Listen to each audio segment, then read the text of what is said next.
What's up, everyone? Welcome to the Game Night Podcast. I am Daniel Hofflich, and joined with me on my right is Lara. That's my beautiful wife. Over on the far right of the screen, that is Pater, and down below is Steven. How are you guys doing today? We're talking about The Last of Us Part 2 spoiler cast. We're going to go, we're going to get deep into this. Can you not say my name like that again, please? It offends me. Steven. less head movement. Thanks. I'm sorry. All right, guys. So for the viewers, let's go ahead and give the viewer a little bit of just a small review, maybe even just a sentence of how we feel about the game, so that way they can kind of judge where we are and where we stand on this game. For me, this is a modern masterpiece in gaming of every sense of game design. That's story, graphics, audio, all of the above. This game was fantastic, and Lara.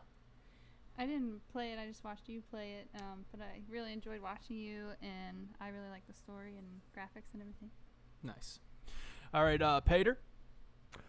So, I played the original Last of Us when it came out.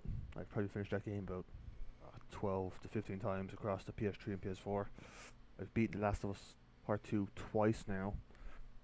From a technical standpoint, masterpiece. From a story narrative standpoint, I say it's pretty good with some issues. Okay, fair enough. Steven down below, what's up, man? I'm actually pretty on board with Peter on this one. From a technical standpoint, I think Naughty Dog has pushed the PlayStation 4 and the Pro version to the maximum it can do, and it did it all very smoothly. With the story-wise, the story was really good. I didn't quite agree with the story all the way, but I felt like overall it did a very good job of conveying what it was trying to get done. Okay, that's good. All right, there we go, guys. Well, I mean, looking forward to talking to you guys here. I don't like Peter that much, so I agree with it. It takes a lot to agree with Peter.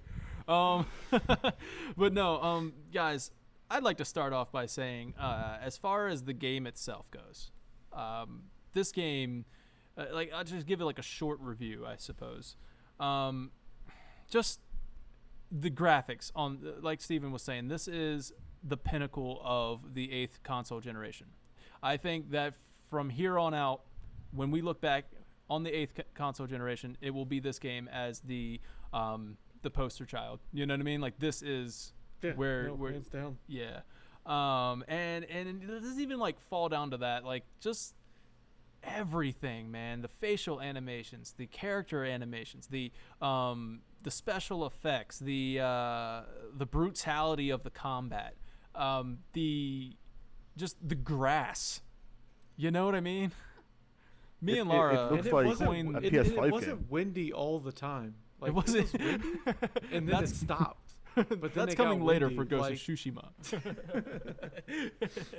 But no, I mean, God, orgasmic is what we called that. We coined it, bro.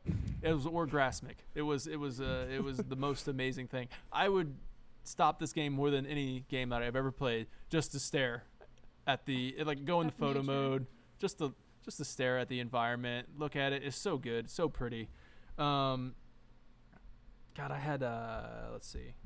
Here it is. Here's my review. I will say, Red Dead Redemption was very much up there in terms of graphical, the way it looked.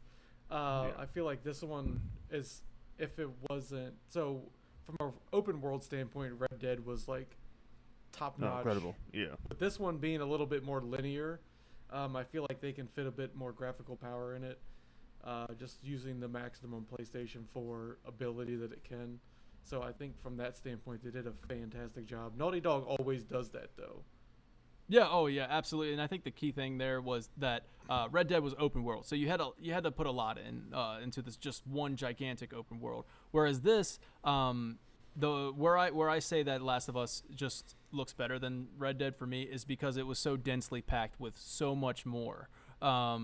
There was rarely any instance where besides that Seattle day one, where it's just nothing, you know what I mean? Like where you're just riding horseback on nothing for a while. This game was just like, not only did the game look phenomenal in every environment that it was in, but also like it was processing all of those effects and all of the just everything that came along with it, and especially when it was raining, like that's got to be intensive on these consoles, and they pulled it off, which is insane to me. So I do want to say, I have my review written down, and I kind of want to put it here on the podcast, so that way, if you guys want to bounce off of that, that's up to you guys. So for me, I'm gonna save the story for last because we're obviously going to be doing a very deep discussion on the story. Gameplay.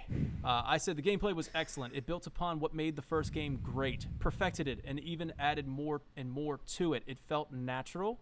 It rarely ever felt frustrating to me. The camera movement, or the movement or the camera never felt like it got in the way of the experience, which was great because I felt even more immersed into the game world. Another reason why I continued to feel connected to what the characters were feeling, and that's a thing I'm going to be coming back to a lot in this conversation. I was always connected to what the characters were feeling, not only on what was being shown on screen or what the story beat was, but also the gameplay, which was insane that they pulled that off. This game is brutal. I mean, it's one of the most violent games I've ever played, and not like Grand Theft Auto. Where Grand Theft Auto is obviously very violent, and it's violent in its own sense, but that's gamified. This did not feel gamified to me. It felt like every kill was meaningful. Like, I mean, of course, you're playing it at first, you're like, I'm just gonna kill everything, but then like, it just started to feel like everything had weight to it. Like, when the characters would call out the names of the character that you just killed, like, Fred wasn't upset, because his little ally died. You know what I mean? Where they're like, oh, somebody's here, we got to go search for him. No, he's like, Sam! Like, Sam just died. Fred is upset because Sam died. And then back to the gameplay, like, it just had such a visceral nature to it. And then the aiming, this is where my little bit of a flaw comes in. The aiming felt sometimes a little cumbersome. Like, where it wasn't going exactly where I was trying to put this shot. It was far and away better than Last of Us Part 1 and other Naughty Dog titles. But I was watching a Kind of Funny podcast about Last of Us 1, and they brought up a really good point, which definitely makes me feel like they did it on purpose. It was purposeful. That the aiming was not spot on, and I think the proof is in the reticle. Like, it's a circle rather than just a pinpoint dot. Like, this is where your bullet's gonna go. You know what I mean? Like, it might type thing. So I thought that was really cool because the fact that they did it was that Ellie and Joel, Abby, these characters are not trained killers. They're not assassins, dude. They're just everyday people. Exactly. Kind of thrust into a situation where they have to use these weapons in order to survive.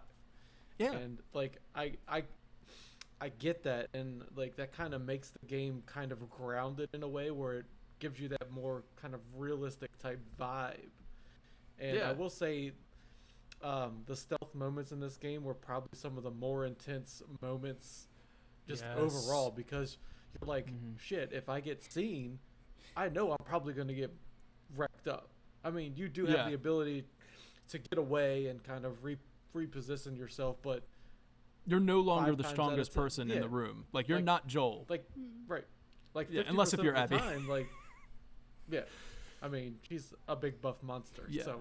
And they portrayed that good too. But, like, instead of using your knife as Abby, you're punching people in the face. Like, you're giving like haymakers. That's a lot of fun. Like, it's you are the strongest person in the room. Yeah, and they also did that with the abilities that she could upgrade. Like, you could be designed for like melee combat, and like, so I do appreciate how they kind of had like Ellie's side of her play style and then Abby's side. I thought that was really well balanced out between the two characters. Yeah, and then like, so perhaps this game was forcing you to take that shot.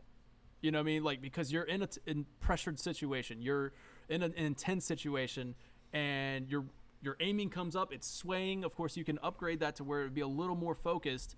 You're swaying, you take that shot, it grazes past them, and now you're stuck to improvise. Like, you have to like scramble to figure out what's in your inventory, what ammo do you have left. Let's go. And meanwhile, this freaking bloater or oh god, the Rat King. No. The Rat King. Oh god, if that thing is charging after you, you're panicking. It was just so good. Like I said, tremendous improvement over other Naughty Dog games. It wasn't as wacky of like controls. Actually, in fact, it was so good. The spot on where you're able to dive into the grass. You're able to actually. I didn't even know this until about the end of my playthrough, that you can dive backwards onto your back. Oh yeah, and you can do like a jump attack as well, which is really cool. You can do a what? Jump attack, so you could just literally jump off a height and land on an enemy. Yeah, you can so jump cool. off the ledge and assassinate somebody, like an Assassin's Creed game. I didn't know that until later really on, cool. and I was seeing like I think it was Much or something like that posted on Twitter. Oh yeah, they do their the old gifs. gifts, yeah. Yeah, and I'm like, wait, what? And you can like dive on your back and like bring out your gun and start shooting that way. I'm like, this is insane. I didn't know you could throw people into zombies. You can grab, you grab them yeah. like when the clicker is coming at like, you. what? Yeah, and when the clicker's coming at you, it'll take the person that you're grabbing rather than, you know what I mean? Like, so you can feed it to the clickers. I thought that was just, like, there's so many layers to it that I didn't find out on my first playthrough. I was like, wait a second, I can be even more awesome? So, my only complaint, actually, it's void now because I figured it out. Again, like, but when you approach an edge, like, you do, like, that awkward fall off the... Yeah. You just press circle. I didn't know that. If you once the animation kind of starts, just press circle and she just drops down. I like doing that. I like looking like a chicken with my legs falling off. And just fall off. And I was like, that was like really my only complaint. And That's it looked insane. really funny when Abby did it. I think not as funny when Ellie did it, but when Abby did it, because she's this big, bulky creature. Right. Like, And then And the to fact go that on, like making her look stupid anyways. So yeah, we're definitely gonna get into that conversation. So yeah, and like Steven was saying earlier, like the stealth parts of this game were so super intense. Like, and the funny thing when that noise starts happening, I'm like, what the fuck are they? Oh, yeah. Dude, the indicator. Rat you King. know that like when they see you, right? This game made a Resident Evil, like it turned to Resident Evil so quick, and I was like, not quick because of the freaking the stalkers. It was pretty far in the story. Yeah, but like I mean like straight up Resident Evil, like where the zombie, but the infected is like a mutated monster. Like I'm like, wait, this is a boss fight in Resident Evil. You know what I mean? Like we're it's just a conglomerate of people. Like what is this? It was very interesting, and when it's well, I don't know how we should we kind of are we just I guess we're talking about enemies right now, but The gameplay, yeah. This is the Stalkers- gameplay segment. The stalkers remind me of people from like Davy Jones' Locker on Pirates of the Caribbean, how they had like the barnacles and stuff coming off. Oh True. yeah. And then when they came out of the wall, I was like, yeah, that's it. Yeah, I'm like, wait. I just started shooting all the walls. I was like, you're not coming at me, buddy. Yeah, had a shotgun ready. I was like, yeah, come at me. Yeah, right. Dude, you come at me with that shotgun, I'm blasting you down. Dude, the Rat King was insane. But like, yeah, even so, even with those Resident Evil turns and like just the boss fight and like the hospital, good God, insane. The stalkers. So the infected were terrifying, but you know, as bad as those things are, at least they're predictable. It's the normal people that scare me. All right, Bill. All Right? Yeah. Okay, so the WLF Different. were only scary in a sense that the dogs were with them. If they And didn't have dogs, I didn't care. it wasn't that bad. It was just like your typical stealth game. But when the dogs were like can track your scent and they become the most like high priority target as soon as you see a dog. Well, what I started doing with them is I would take out the guy who's the handler, and then they're just like, "Whoop," Yeah. Yeah, but Oh, okay, so they still don't they sniff around still or no? Well, they kind of wonder what's going on first, Oh, but they okay. still have the time to like pop them with an arrow and take them out in one shot. Gotcha. Generally, they're one-shot kills. Yeah, that They- was the they're- thing. That was the first. I mean, I know it sounds brutal, but like this whole game is brutal. All right, like, you go for the dogs. Stabbed a dog. Yeah. The very first dog I came across, I instantly just molotoved the dog and the owner straight away. I was like, Yeah, that's it, man. We got to get rid of them first. Yeah. So the WLF They're were scary in that sense, but Like, the freaking scars, Oh, the yeah. Seraphites, Seraphites. The Oh whistling. man. the And whistling. The way the they first whistle you introduced hear- them. Yeah, the way they introduced them was just so good. And with, Yeah. like, with the arrow going into Eddie, I just like, oh shit. And then you Mhm. just like you see them approaching you, and just like, I don't know which one I'm gonna take out first, because they're still recovering, and like the way they introduced them was just really cool. They're probably some of the coolest parts of the game, I think. Yeah. Like those, like that Because they're faction. just so out there. They're like Yeah. cult-like, and they just don't give a shit. Like, Mhm. I mean, literally gutting people. You got dudes hanging from trees with their guts spilling out. Like, that's some Intense. effed up stuff. They were like when we first came across them, like you guys were like when you say you got shot with an arrow and stuff, and they started doing the whistling. That they were more terrifying than the infected that I've seen up until that point. I mean, later as the game went on, I kind of figured them out. Like I knew what they were going to do. They just became a regular enemy. But man, that first time at the night in the forest, and you see them, They're, that like, was flanking you, and Yeah, and they It's really will good. flank you, and they're quiet. Uh-huh. You know what I mean? They're You hard can, to see you in really the can't see them on listening mode either, as well. They're so quiet. It was terrifying. But the Rat King takes the cake. I was terrified of the Rat King. I peed my pants multiple That's times. because you're a little sissy. I am a little sissy girl when it comes to horror games. I can't Oh. do them. One thing I will say, I think the clickers in this game, when you first hear them, and the audio, like the sound they make, is just so much more creepier in this game than the last Notice game. that, yeah, And when I first heard them, it's just like, ooh, ew. yeah. You know, and that goes on to the sound, which is Amazing. the next thing that I want to talk about. The sound is definitely improved a lot, and in fact, it might be the best sound design I've heard in a game. This I mean, I sound- know that might be a little bit of a statement there, but I think what? it'd be a recency effect as well too. Oh, what now? Recency effect. 'cause Recency it's the most recent Oh. thing you played. Yeah, But I mean, I'm not Yeah. not taking away from the fact No. that it was very good. mhm. But there's probably been games that are audio is just as on the same level as theirs was. Yeah, I mean, I agree with that, man. But man, when just taking the headsets off, I'm just Yeah. like, that's insane. You know, It- and this- that's once again immersion, and you feel what the character's feeling. That's what gets me excited about next gen is the immersion. Right. Immerse me, That, baby. yeah, Immerse that's, me. yeah, that's what I was going to say. The sound design of this game Immerse has me. made me excited for what Sony are going to do with the 3D audio. Because I hope to do something with, like, they patched it into this game or something. Because I'd Ye- really love to hear how different that's going to be. I agree, man. That's really cool. I'm actually I'm like I hope they do an upgraded version and they don't release it as a remastered one like they did with The Last of Us. Yeah, I'd gladly I hope they pay just again. I Like wouldn't.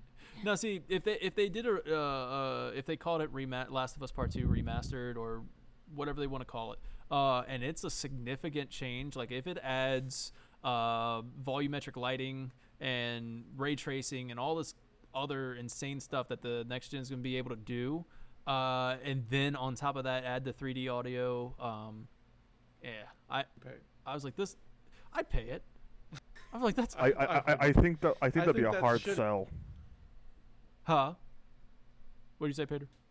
I think like the way the game's being received, I think for some people that'd be a hard sell. Like I might be with Steven on that one. I don't Mhm. know if I would pay Well, again for this game. I'm just like, you know, but Alright. I imagine fact, I imagine it will be a Microsoft- free upgrade. I think imagine it will if be it's free. a free next upgrade, Yeah. that's but they Yeah. shouldn't Yeah. charge you money for it. No. Considering their competitor is doing free next gen upgrades so, with their first party titles. Yeah, like Alright. Halo, stuff like that. So That's not what we're talking. That's here. not what we're talking about. Yeah, like so. Yeah, I mean, for me, even if you told me that this was a PS5 game, I would have believed you. You know what I mean? Even Especially without a the ray tracing. first generation PlayStation 5 game. Yeah, Yeah. this is insane, man. The graphics in this game just incredible. Incredible. Like Gordon Ramsay would say, it was incredible. All right. So there is that. That's kind of my review. I believe I covered everything. Overall, Are we getting to the nitty gritty now? yeah, we're gonna get into the story now. Let's get controversial. Overall, it's a 10 out of 10 for me. This game I was can't give it a 10. No, Can't I give couldn't it give it a 10. So let's throw our scores out. He's a 10 out of 10. Mhm. I'd say a 9 out of 10. It's not a Ooh. it's a very fantastic game, don't get me wrong. I just don't think it's a 10 out of 10. Okay. Very few games. And your give it 10 issue out of lies 10 for within me. the story. It's part the story. Well, it's mostly the story, honestly. But Yeah. Okay. for me, I don't find any replayability in the game. Like, I honestly don't want to go back and play it again. Oh, jump right back into the new game plus. Yeah, same as. I would. Ooh, man. I've played it twice now, and this game is at a higher standard because Naughty Dog has put this game at a higher standard because they've done so well. I'd have to give it 8 out of 10. I think the story and the structure of the story lets the game down. All right, let's get Everything else into it is then. fantastic. Let's get into it. Let's see what the story. If we're just rating it on like the technological aspect of it, it's a 10 out of 10. Oh yeah, it's a sure. 10. Yeah. But the Yeah, fact that you tech-wise, got to yeah. factor in the game in its entirety, for me, it's a very, very good game. I give it. I definitely. I think I stick by my 9. Okay. I'm actually surprised Peter gives it an 8. Me too. I am too. So we're gonna hear about why. I mean, these are all really good scores, obviously. But we're gonna hear about what's going on with the story for these guys and why I think it's perfect. So, Perfect is a very big word, though. it's perfect for what they're trying to achieve or what they were going to achieve. The theme of this game. It's perfect for how they. While we're on the the- discussion of the scores, after me playing it, I do question how all the outlets, like the big media guys, have given this pretty much a 10 across the board. Now again, it's their Yeah. own opinion on it, but that they were not paid, and Oh, I yeah, I was know, also yeah. not paid. oh yeah, I'm for a not 10 saying. out of 10. Yeah, no, I'm not saying actually it. paid. I You guys was are actually. paid, I I've think been it's getting paid definitely this a whole time. game for critics. I'll put it that way. I think it's definitely a game that critics love to really get into. Yeah, I mean, listen, I think what it is the expectations versus what you got. Your expectations probably were different going into this game. You might have been in line with a lot of other people going into this game. You wanted to see more Joel and Ellie. You wanted that relationship. I think you thought that this was going to be a revenge story. It is not a revenge story. It is an obsession story.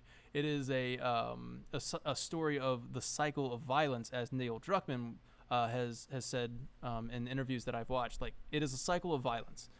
That's the theme. That is the overall theme of this game. It's not a revenge story. It's in fact about breaking the cycle. So if Ellie would have gotten that revenge, and I know I'm jumping all the way to the end here, but if Ellie would have gotten that revenge, Yeah. then We never announced spoilers. oh, I mean, this is Just spoiler. assumed, I'm gonna call right? it spoiler cast. Okay. So yeah, I mean, if Ellie would have gotten that revenge, it would have not done anything. The cycle of violence would have continued. Lev most likely would have grown up to hate Ellie. The cycle would have repeated, just like Joel. When Joel watched his daughter died, he downward spiral into what Ellie became. So what happened in this story? You have the cycle of violence. So keep that in mind. Joel experiences his daughter die. He spirals into revenge and like he just hates humanity and all this other stuff.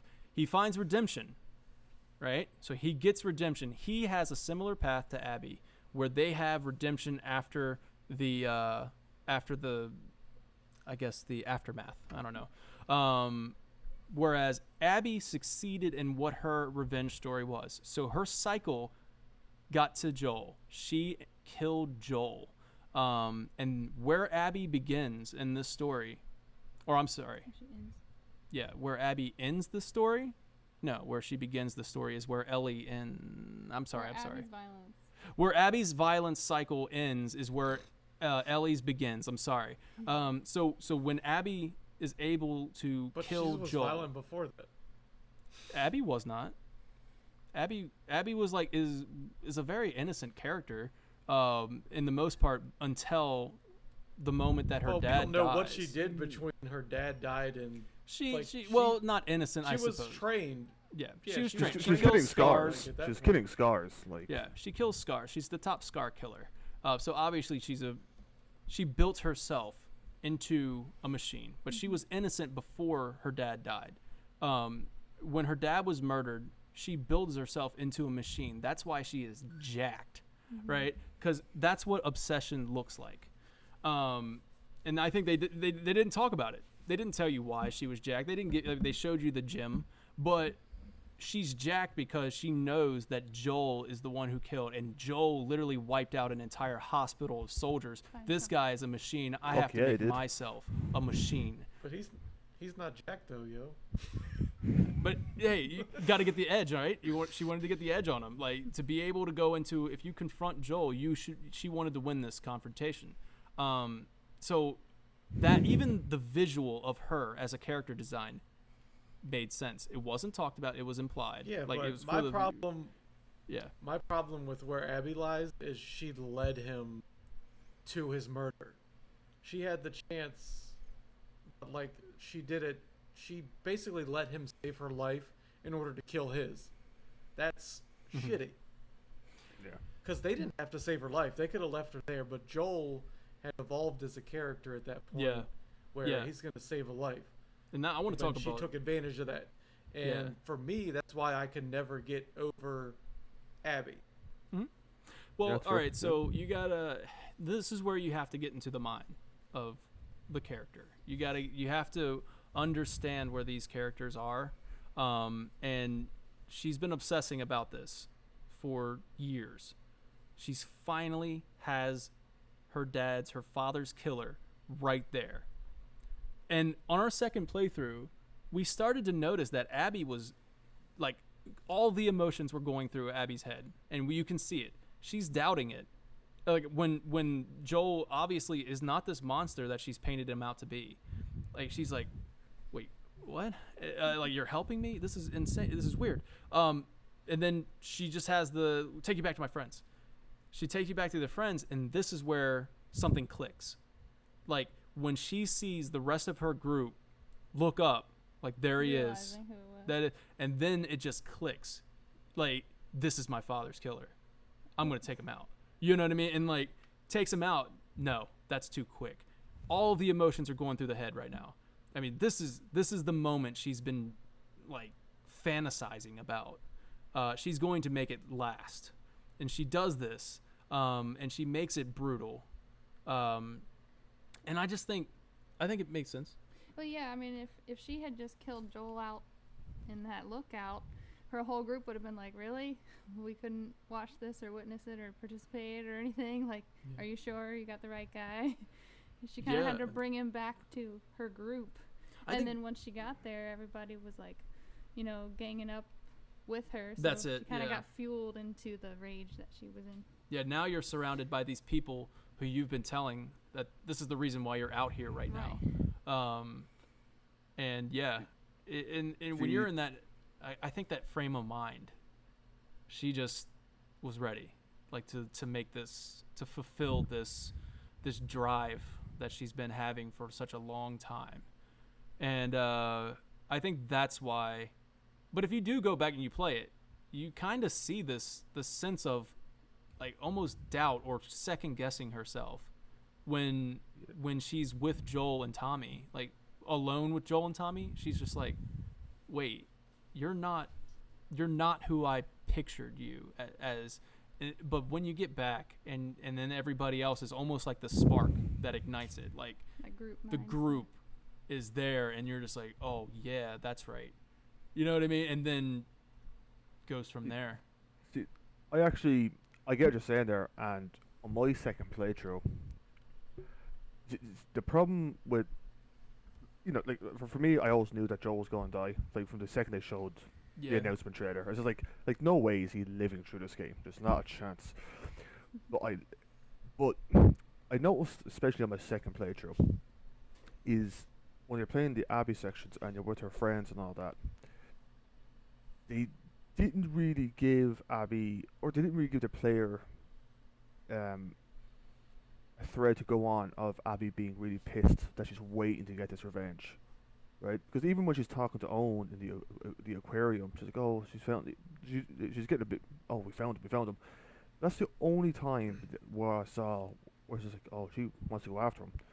And it's interesting when I got to that scene where she kills Joel on my second playthrough, after playing through Abby for like 10 hours or whatever, and she's torturing him, and I just like, this doesn't actually make sense for Abby the character to actually torture him after me playing as Abby, because they don't. For the Abby section, they want you to feel for her, but they don't give the urgency, and they don't show you that Abby is just obsessed with killing this guy. Now you could probably say in a way they do because she built herself up, Right. but the second Right, she doesn't playthrough it talk actually about it made a me lot. it made me question Mm. her. It's just like, well, she doesn't. I don't get why she'd want to torture him because I've seen nothing to say that she likes torturing people or that she's fantasized about torturing this guy. Right. That's true. So I do find a tiny bit of inconsistency with her side of the story there and what Naughty Dog is trying to convey to the player. I do get what you're saying there, because it's not like they were like she's like okay, yeah, we found him, we have a lead, Yeah. okay, but like before that she wasn't like, I really gotta find him, I really Mhm. gotta kill this guy, I really gotta make him pay for what he did to my dad. Yeah. I mean, they of course they conveyed that she was upset that her dad was murdered, but there was never that moment, like kind of like Peter said, where it was like, this is, I gotta do this, I gotta do this. Of course she said, hey, I have a lead on this guy, Yeah. but I don't, I'm kind of getting what Peter says there, but And I also another kind thing, of get what you say in a way. But like as you go further in the story when you're playing Abby, you just don't kind of get that sense of urgency as to wanting to put him through that kind of pain. and I I never kind of really understand again on a second playthrough is why her the people that's with her in the cabin when she kills Joel, why they're there as such. There's no, I didn't see a motive for them to be there and to be so invested. Obviously they like Abby, and Mhm. what Joel did is pretty shitty at the end of the first game. But again, they never conveyed for me, from what I got from it, why like Manny, why is he so invested on spitting on Joel's body? Like I don't see that on the lead up on Abby's section.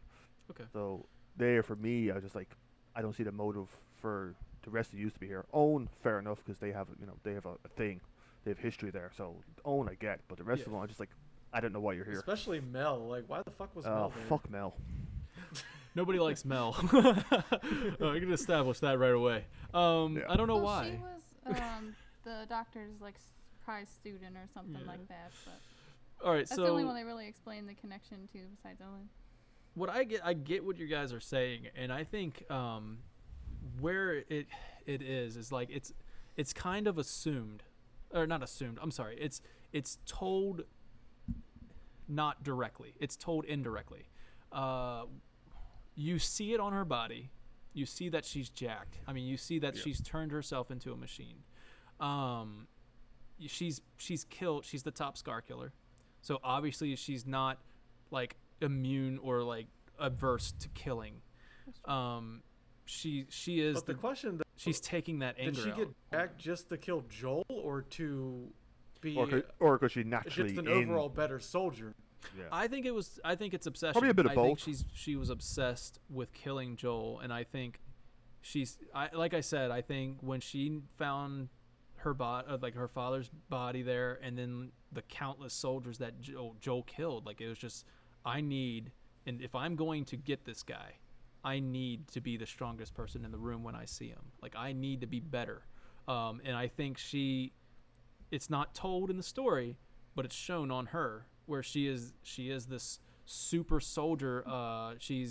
she's the top scar killer, and I think and this is where it's left for the player to interpret. It's not shown that she's like she's not showing her like every minute she's constantly thinking about killing Joel, but it is shown on the outside. It's shown with the with her body type. It's shown with her relationships.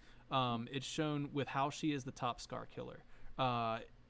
So the motive is there. Like she is no, don't think for a second that she's not thinking about Joel, right? And like and that was being said, or for me, I was playing with Lara and I was like, man, I'm not. I even said that, didn't I? Like when we were walking in, I think it was the aquarium, and Owen was showing us around. I'm like, man, I'm not really getting the vibes right now. But then it was just like he was trying to, like maybe he was noticing it too. Like, oh wow, we can move forward with our relationship, and like he tries to kiss her, and she says, no, I know, like we need to find Joel, like or something like that. Yeah. So Joel's still on the mind, and we can't even be intimate until I've killed Joel. Right, like what Peter was saying, she never really talked about it until like those couple moments that she was out to get Joel and that she was looking for leads and stuff. But then in that moment that you're talking about, I'm like, really, you can't even like be intimate with your boyfriend because you're still thinking about your dad dying 4 years ago or 3 years ago or whatever time frame it was at that point. Yeah, murder. I'm like, dad murder. I was like, what? Yeah, so clearly she's still obsessed. Yeah, it's still on the mind, and she hasn't stopped thinking about it. And I would say she's fantasizing about it, and that's where the torturing thing comes by, because she's ready for that moment, or at least she thinks she's ready for that moment. And when she's in the moment, I don't think she knows what she's doing. You see red, right? You see Joel and you see red for her, as Abby, and you want to take your pain out on this dude, but afterwards you can tell that Abby's like, this did nothing for me. Like after she's, if anything, it made her feel more guilt. That's why she ends up helping Yara and Lev so much. Is she's like, I've got my revenge and I'm still empty. There's nothing there. And this is where the cycle of violence comes into play. Like you completed the cycle of violence and it got you nothing. And well, you could say she wanted to go back and save them because she got boned up. Yeah. She's like, I did it. Let's go. That wasn't worth it. She's like, nah, I need to go save somebody's life. Let's go. Okay. It was kind of weird, that transition too. It's like she just woke up from that, finally like, having a night with Owen. I need to go save some freaking kids. Today. Yeah. I was like, what? But yeah, I mean, in going back to the relationships around her, she lost a lot on this on the journey to killing Joel. She lost a lot. She lost her relationship with Owen, which is her soulmate that they would have gotten along in another life so much better. They would have been together. Then she ruins Mel and Owen's relationship. She gets Manny killed, right? Like, or is that after? I think that might be after, but I'm trying to. Yeah, well, Manny gets himself killed. Fuck Manny gets himself. Well, yeah, okay, so it was after, but so Manny dies. Owen and Mel die because of her actions. The cycle of violence is coming back around to her. Isaac dies, which is her. Apparently, I didn't notice this my first playthrough. How but anticlimactic was that? What's that? Isaac, how anticlimactic was that? Like, that's just.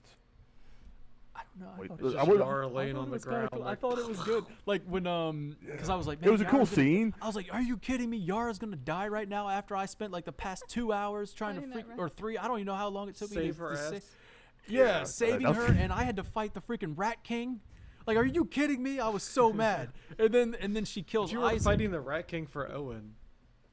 No, I was fighting for to get the meds. Yeah, to save Yara's life. Oh shit! Yeah, that's Yeah. right. Yeah. And I'm like, I was trying to save her Sorry. life, and then she's gonna die on me like that. And then she takes out Isaac, and I went, her life had purpose. Saving her Yeah, life. there you go. Okay, so she basically just put the WLF in they get the turmoil. yeah. And apparently, like, Isaac, I didn't get this on my first playthrough, but I watched the interview with Neil Druckmann, and he said that Isaac took in Abby after her father was dead, murdered, and she was an orphan. So Isaac took her in, and basically that's why they have such a close relationship, where Abby's able to get away with a little bit more than other people would. Yeah.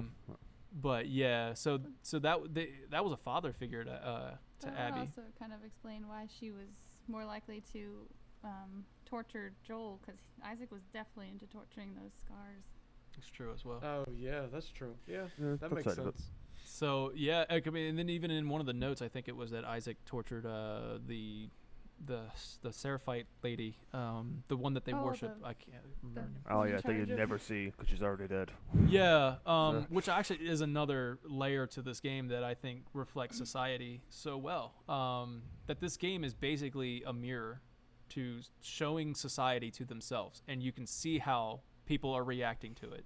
It is really like it's weird but awesome in the same kind of way that this game is able to hold up a mirror to people and they don't like it. You know what I mean? Whereas I will to reiterate, I guess, the woman that was the leader of this religious cult can be compared to religion. Whereas you have these people now who are using the word or whatever that her teachings or whatever for violence, and they're making their own interpretation of it. exactly, and that's just like the game once again showing you society today, modern day society. So I thought that was really cool. But anyways, yeah. So she loses Isaac. She lost a lot. Abby lost a lot on this journey, and it was because of the cycle of violence. And this is She lost where everything but Lev. she Right, lost. yeah, And there's that's all she had. the key, man. And that was why she wanted Lev to was survive. Lev was Mhm. Ellie of this game. Lev was the Ellie of this game. Yeah. The innocence, the heart of the story. She was making jokes. Well, I guess she was making awkward comments that were funny. Yeah.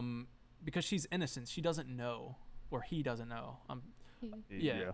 But like, Lev was the heart of the story. He was the Ellie of the story. And I think that's where it's impactful, because when Ellie has the chance to kill Abby on the beach, she doesn't go through with it, which essentially breaks the cycle. Whereas if she would have killed Abby, Lev I wanted would have her grown to kill up her so bad. hating, and then Lev would have ended up with this obsession to kill Ellie, and the cycle would continue.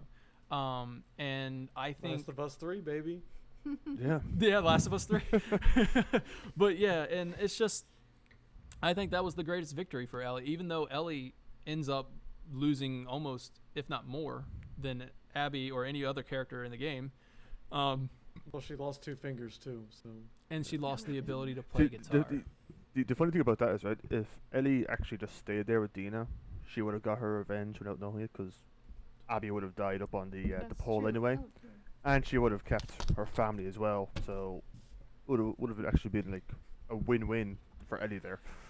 That's Oh. true. Well, You know, there's that side she of was, it. She was suffering the PTSD, man. You Yeah. saw that. She couldn't sleep. She was actually in a way putting her own, not her own child, but putting the child that she considers her own at risk. She was herding in sheep, and she snapped. She almost hurt the baby because of how she's still obsessing over this. Like, she still has this on her mind. Like, Abby's still out there. I didn't get my Well, revenge. Tommy didn't help. Tommy comes in, and then that almost is like one Like of the. reawakened. That was such a great I was like, scene, wait, but what the fuck also is Tommy doing here? infuriating. I know. I thought he had. I was just like, when I seen Tommy showing up, I was just like, oh, thank fuck he's alive.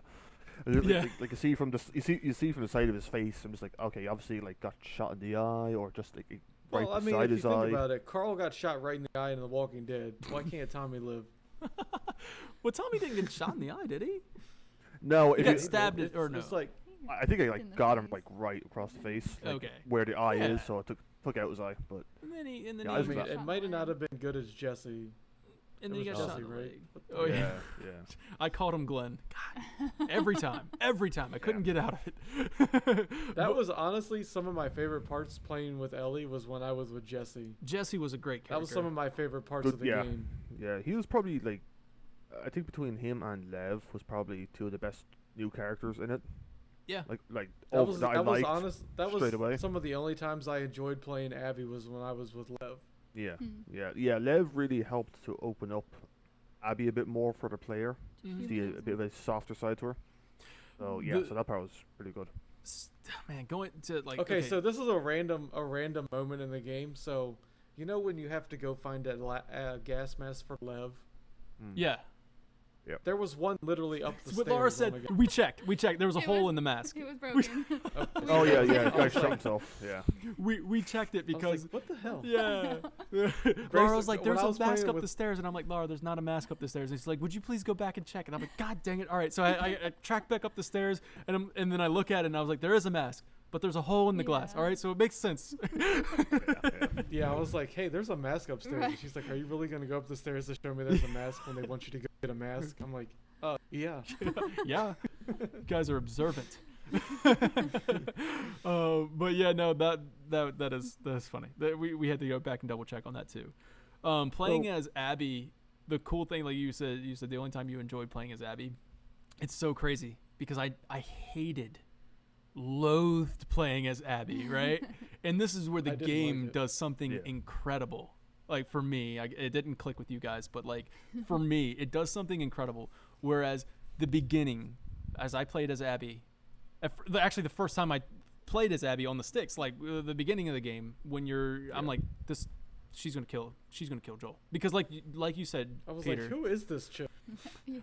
I mean, like Peter said, I mean, going into this, I said Joel's not surviving. Yeah. He's not gonna be. Yeah. The only thing in my mind, I said Joel is either staying at Jackson and Ellie runs away, and then Joel has to come find her. Because he's not anywhere in these trailers. I don't know what's going on. There was one trailer that was misleading, where That deceiving trailer. yeah, it was- Now that I do have a bit of an issue with. That's in the Hillcrest. mhm. When the character grabs Ellie, he goes, "Oh, you think I'll let you do this alone?" In the trailers, it's Joel, but obviously it's not Joel because he's dead Mhm. at this stage, and it's actually Jesse. Yeah. So, yeah, I don't like that part from. For them to release that as a trailer, I get what they're doing there, but I'm just like, yeah, I liked that's- it, man. They were trying to Pretty- throw people off. It's I no guess. Yeah. different than like, But- I mean, when you go see a Marvel movie or something like that, you don't want to go in You with don't all wanna your spoil it, yeah. expectations, right? In this, for a game like this, I don't want my expectations to be ruined. Like I mean, like, or not ruined, but I don't want my expectations to be set on something that I saw in the trailer. Like, I mean, of course, that scene was playing in my mind. And I'm like, is she gonna like see visions of Joel, or like is Joel gonna be Yeah, with so- her in is he- spirit or something? Like, what? I know that scene is there in the back of my mind. I'm like, Yeah. I saw it in the trailer. He's out, or Joel's gonna come back in some way. This is weird. What? But anyways, like playing as Abby, like for that first moment, I said, I hate that she's gonna kill Joel. Like I knew that Joel was gonna die, and this is the girl that was gonna do it. I'm like, I don't want I to play had as no her. idea what was going on. Yeah, like I I just was like, what the fuck am I playing this girl for? man, you can ask Laura. I was just sitting there, like moving the stick forward. Like I don't want to move this character. Because we thought maybe you would have to kill Joel, like playing as Abby. Yeah, as Abby, I was like, I That don't would want have to. been terrible. I don't want to move this character. Yeah. I would have really never forgiven her more than I did. It was actually intentional. I watched an interview with Neil. Yeah, I've seen that one. Yeah, you saw that. Yeah, he said that Yeah. every cutscene they always say, "How can we put this on the sticks?" And they were thinking about that. Like they had internal discussions about having you as Abby do it, but it was supposed to be viewed from Ellie, from Ellie's Yeah. point of view, where you feel helpless and you feel that anger, and it's something triggers inside of you, just like it's inside of Ellie. So that's why I think that was done. That's the best way to go about I it. mean, that makes sense. Yeah. But man, I hated Abby. It's when I played as her for the first time, and then when then the game does it again, and they're just Yeah. really making you hate Abby. Like, they're doing an excellent job at this, because you get to the climax of Ellie's story. You get to the Yeah. point where it's about to go down, and then Theater. you go all the way back down to the climbing action of a storytelling, where you got to go through Abby, and you're gonna have to play all 3 days, because it says Seattle day 1, and I went, oh no.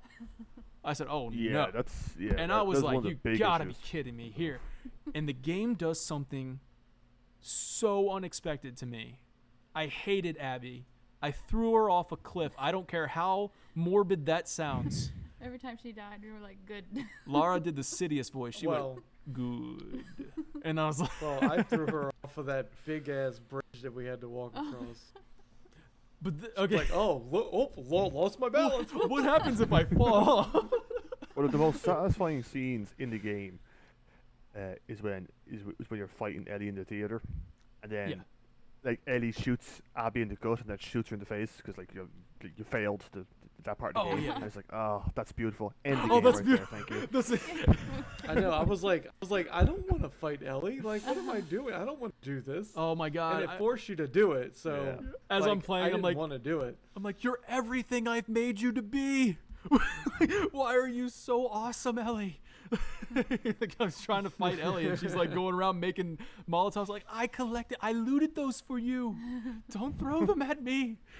You're using your own bombs against me. Yeah. But I don't know if it's just me, but I think it was for a decent amount of players. I never kind of forgave Abby.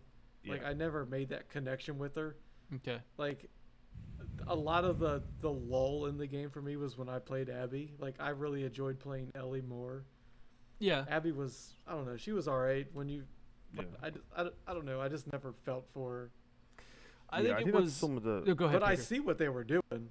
Yeah, like see, this is where my main issue, well, future the game, but the main issue with this game is, you play like 12 hours as Ellie, you're getting to that point in the theater, and then it just completely just halts your momentum, and then Mhm. you're playing as Abby, and I remember I started to collect the parts, and then I started collecting the pills, and I was just like, oh no, this is Dude, gonna I be- said the Yeah. exact same this As is thing. gonna be soon a as I- few yeah. hours.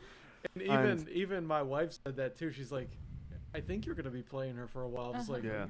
are you serious? When I saw the don't want progression, to. like And- with the pills, and like I had multiple ways to. I even had something to unlock, and I went, oh, there it is. I'm gonna play 3 days with her. And this is where the biggest part of the problem for me is the storytelling from this point until a bit later in the game is they obviously want you to see Abby's side of it, to sympathize with her and just kind of get understanding and make you like her. Towards the end, I'll give them credit. I started to like her a bit, but I still want her to die at the end. But going towards her playthrough, you see all these characters that Eddie has just slaughtered. Like, you see her friends and all, and this probably worked for a lot of people, and they took a gamble doing this with this game, with this side of the game, and for me it didn't pay off because I see the characters and I feel nothing. I'm just like, yeah, well, I kill you, you get fucked up, and I just like I didn't like I didn't care, and they're having these conversations to try to make you care. I was like, I just don't care because you're gonna be dead. Oh, Nora, you're going to the hospital tomorrow. See you Yeah, there. yeah. Yeah, Nora. yeah, I know what happens to you.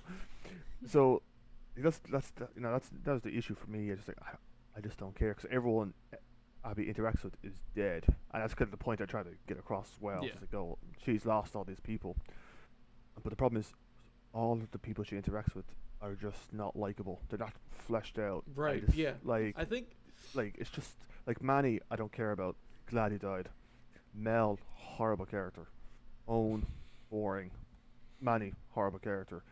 And I find it weird at the very start of Abby's section where they're walking through the camp and Nora brings you into the medical tent, with all dead bodies, and just like you have a little cutscene. It's like, oh, it's Danny. It's like, oh my god, I can't believe it's Danny. And I'm just like, who the fuck's Danny? It's like, am I meant to know this guy? And on the second playthrough, I was keeping an eye out for him. It's just like, oh, okay, so it's just Danny.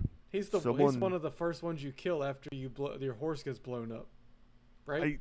I don't know. So I really I still don't know who Danny is. Jordan. So I'm just like, well, that doesn't work for me. I can't remember who this Oh, guy is, yeah. and that's a part of the problem because the game is just so long, and it chops you back and forth between the flashbacks and which are probably some of the highlights of the game.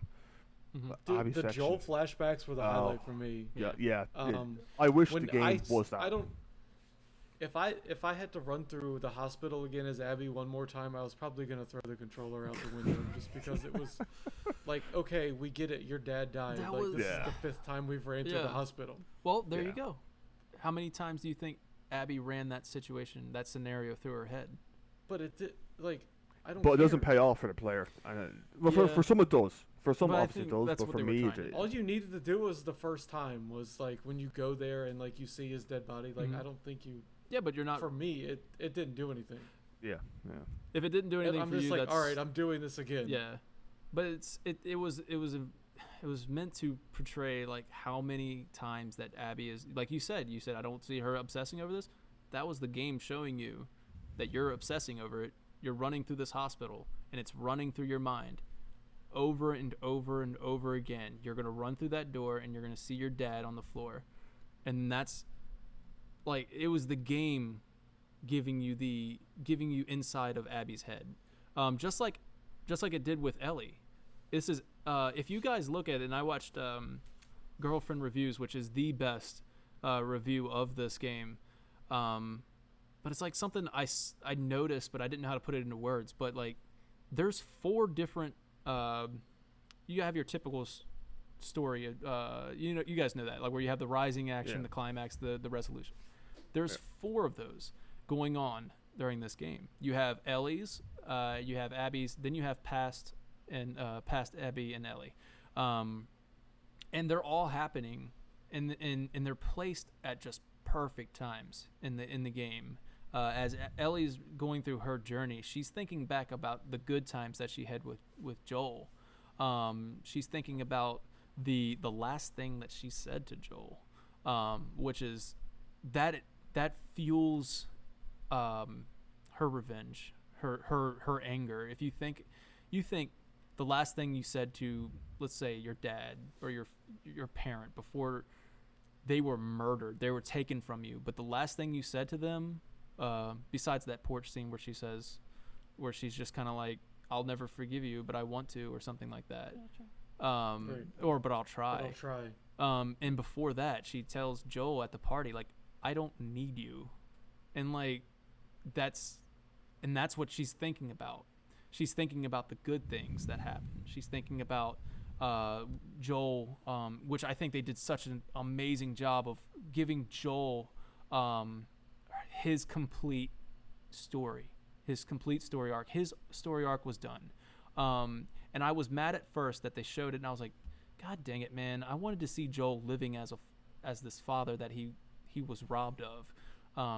And then they showed They're kind it. of doing it through Ellie's eyes. They did it through the flashbacks, and at first I was like, God, well, this would have been. I feel like it would have been more impactful if they showed me this first, and then Joel dying. But then I was like, no, this is Ellie's journey. This is what Ellie's thinking about right now, and then like all of that stuff. So Ellie's motives were there, and it was told through the flashbacks and why she went so violent, and then also why she decided to not go through with it is because of Joel as well. Joel is her center in this story. When she sees Joel when she's strangling Ellie or Abby on the beach, and she sees Joel for that split second, and he's happy, or not happy, but he's not bashed in the face. She's not reliving that moment, like you saw Joel's face bashed in hundreds of times. Not hundreds of times, but multiple times. Yeah. Probably as this game did a lot of mirroring, so probably as many times as you saw Abby run through that hospital, like you saw Joel's head bashed in, and then you see him sitting on that porch, and I think that's when Ellie was just like, I can let go. Like I'm. This So I is think me here's- forgiving Joel, or this is me, like when she says I'd like to forgive you. I think this is Ellie's way of saying I forgive you. And like lets go of Abby, and just is like, I let go.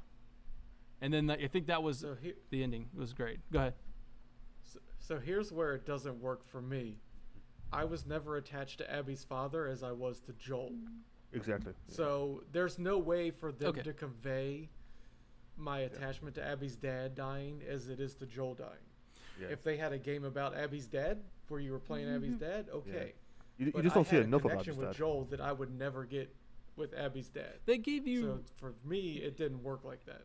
Yeah. they give you Yeah, like Abby's dad, and they do that thing where they make you instantly like him at the beginning when he saves a zebra. He's Like so nice. he's so nice, and then he's like, okay, this is a great I'm guy. not gonna say he's not a nice guy. Yeah, but yeah, Right, it's but like- There's you're just not no way attached for to them him. to convey that same Exactly. connection. I get Never you. will it happen. Yeah, I'd agree with Steven on that because and I get how it goes for like both people, both sets of fans playing. They're on either one side or the other. It appears that myself and Steve would be on more of the same side. Like you go through this entire journey with Ellie and Joel, you really get to know Joel in the first game, and then you get him at the start of this game. So, as Steven said there is no way for me to get into that shoes with Abby and her dad because they can't. There's just not enough screen time between those two. Yes, you can tell the guy is a nice guy. Mhm. Saying that, he wanted to kill a 14-year-old girl. So there is that side of it as well. So you could argue that side as well. But that last scene where the flashback, flashback, I actually would have liked to see that at the start, even after playing it twice. Mhm. For me, I think that would have been actually more impactful, having the flashbacks in chronological order with Ellie and Joel. So you pretty much start off after The Last of Us, then you skip a month, you skip 4 months, you skip to the year, doing all those scenes. And I think leading that up to Joel's death, where the game starts how it is out now, Mhm. for me, I think that actually would have been a lot more impactful. And and for the revenge, quote unquote, would have been more in line with how I would feel. So basically, you get more of Joel and Ellie, which is really good because I think in the flashbacks, my problem with that is that Joel's already dead, right? So it's a nice memory. It was like, this would have been so much more satisfying to me. At that point, if we he's already alive. know Joel's a good guy, right? Yeah. So But this the- is yeah, Yeah. this is the, Ellie's the story. structure of Yeah. of the game, I think, could have been like for me personally. I think I would have preferred it in a more chronological order because I think it would have hit for me a lot better. But For me- And that's I my do take think on it. what this game does really well is it affects people differently, so Yeah, everybody's going to absolutely. have a different opinion of, That's true. Yeah. and that's just for just anything in life in general. Yeah. So this game it's an emotional roller coaster for people in a different way. Yeah. I think and go ahead. Laura. Sorry. Yeah. For me, I think I like the way they structured it because, like, you go into the game wanting more of Ellie and Joel and their journey together and everything, and you're stripped of that right at the beginning, and you're like, Yeah. oh God, I wanted to spend time with Joel, and you're kind of thrown into Ellie's mindset, like, I was just rekindling my relationship with him, and now he's gone, Mhm. and even though you don't know that yet, you know that you didn't end things well, and so you're Yeah. like, and then you just feel all this rage, like, I wanted time with Joel. There it is. And so Yeah. you need to go, avenge him and everything. And then when you get the flashbacks, you're like, oh, at least for me, being pregnant, I'm super emotional. So I was just like, oh, that's so sweet. Pregnant women and emotion, that doesn't go hand in hand. But it's like, oh, they finally had, their moments back then. That's so sweet. And then you don't feel so, like, lost, I guess. I don't know. Yeah, I agree. Like and like the way they started off, and like you wanted to get the whole story before it, but they give you that they set the tone for you right off the bat. Like it's awkward between Ellie and Joel right now. I mean, and it was awkward when they left each other, but it's awkward. Like she knows Joel's hiding something, and Joel just wants to be the father. Like he wants to be this father that he was robbed of being. And he knows that Ellie's not buying what he told her. So it's awkward between them. And then the fact that the next time you see Joel, he's dead. And Ellie, you're like, oh God, wait, what? Ellie's not going to be able to, rekindle that, like she was trying to do. She was trying to have a movie night with him that night. and she, like Laura said, she was robbed of that, and then to experience Joel after like his walking through his house, which was just excellent game design, like excellent storytelling. Like you're walking through his house, no dialogue is being said, but you can see that Joel had what he was like after. Like he was redeemed, like he redeemed himself in his own eyes. Like he saved the girl. He's living the dad life. He's doing woodworking. He's got a house. He's happy. You could see him on the space trip, or going through the museum, and he's just like, that was one of my favorite parts. Of yeah. the game. And you Yeah, look I over think at everyone Joel, and agrees. he's That's all smiles, and I'm like, this is Best part of the game. great. He was like the entire time, like, and you could tell he was full of himself. He knew he was doing something great, and it's like, now that was the closure that I kind of felt like that was good. All right, I know Joel had lived his life the way he wanted to, so, and he knew. You had to think Joel knew that this was coming. He crossed a lot of people. Oh yeah. Like, and he knew that this was coming, but he found himself a false sense of security in Jackson, where like in the notes that you pick up, you can read it, where he was letting people in. He took coffee from strangers. Like this is Joel evolving into something, like living the dad life. He's a little more okay with things, which is unfortunately his downfall when he trusted somebody. And I think, man, guys, if you guys haven't seen the Kind of Funny spoiler cast with Troy Baker and Ashley Johnson and Neil Druckmann, you should see it. Troy Baker tells you what he's thinking in that final moment. Troy Baker says, like, he's looking at Ellie, like, just staring at her, like, I messed up. Like, I should never have trusted these people, and now you're watching this, you're suffering because of it. And he's like, but in the end, like, I got to do what I wanted. Like, I got the girl type thing. So Joel's story arc, in my opinion, is fine. The way he's taken out is, I don't know why I can't like think of the word that I'm trying to figure out, but it is, I don't know if indicative is what I'm looking for. I don't know, I'm looking for the word. I'm trying to use big words. I'm trying to use this word where it's like it resembles. For common folk. It echoes, I guess, what he had coming to him, I guess. You know what I mean? Like his violent death is reflective of his violent life that he had. I mean, it's the circle. It's the circle. It's the cycle of violence. It's coming back, right? So yeah, I mean, it's fine. Like the way Joel was taken out made me feel what Ellie was feeling. Mm-hmm. But I think what you guys are saying, like, is not, the problem doesn't lie with Ellie's story. It's lying with Abby's story. And hearing you guys talk, I think it clicked with me, but I can see how it's not clicking with you guys. I think for me, I read more into it. Like, I read between the lines. I read what they were trying to, or I understood what was happening. Like, I understood that she lost her father, and not only lost her father, but it was murdered. He was murdered, and then I understood that she turned herself into a machine, even though they didn't show me that. I understood that. Well, he came at me, so I had to blast him, bro. Yeah. You had. I mean, come on, man.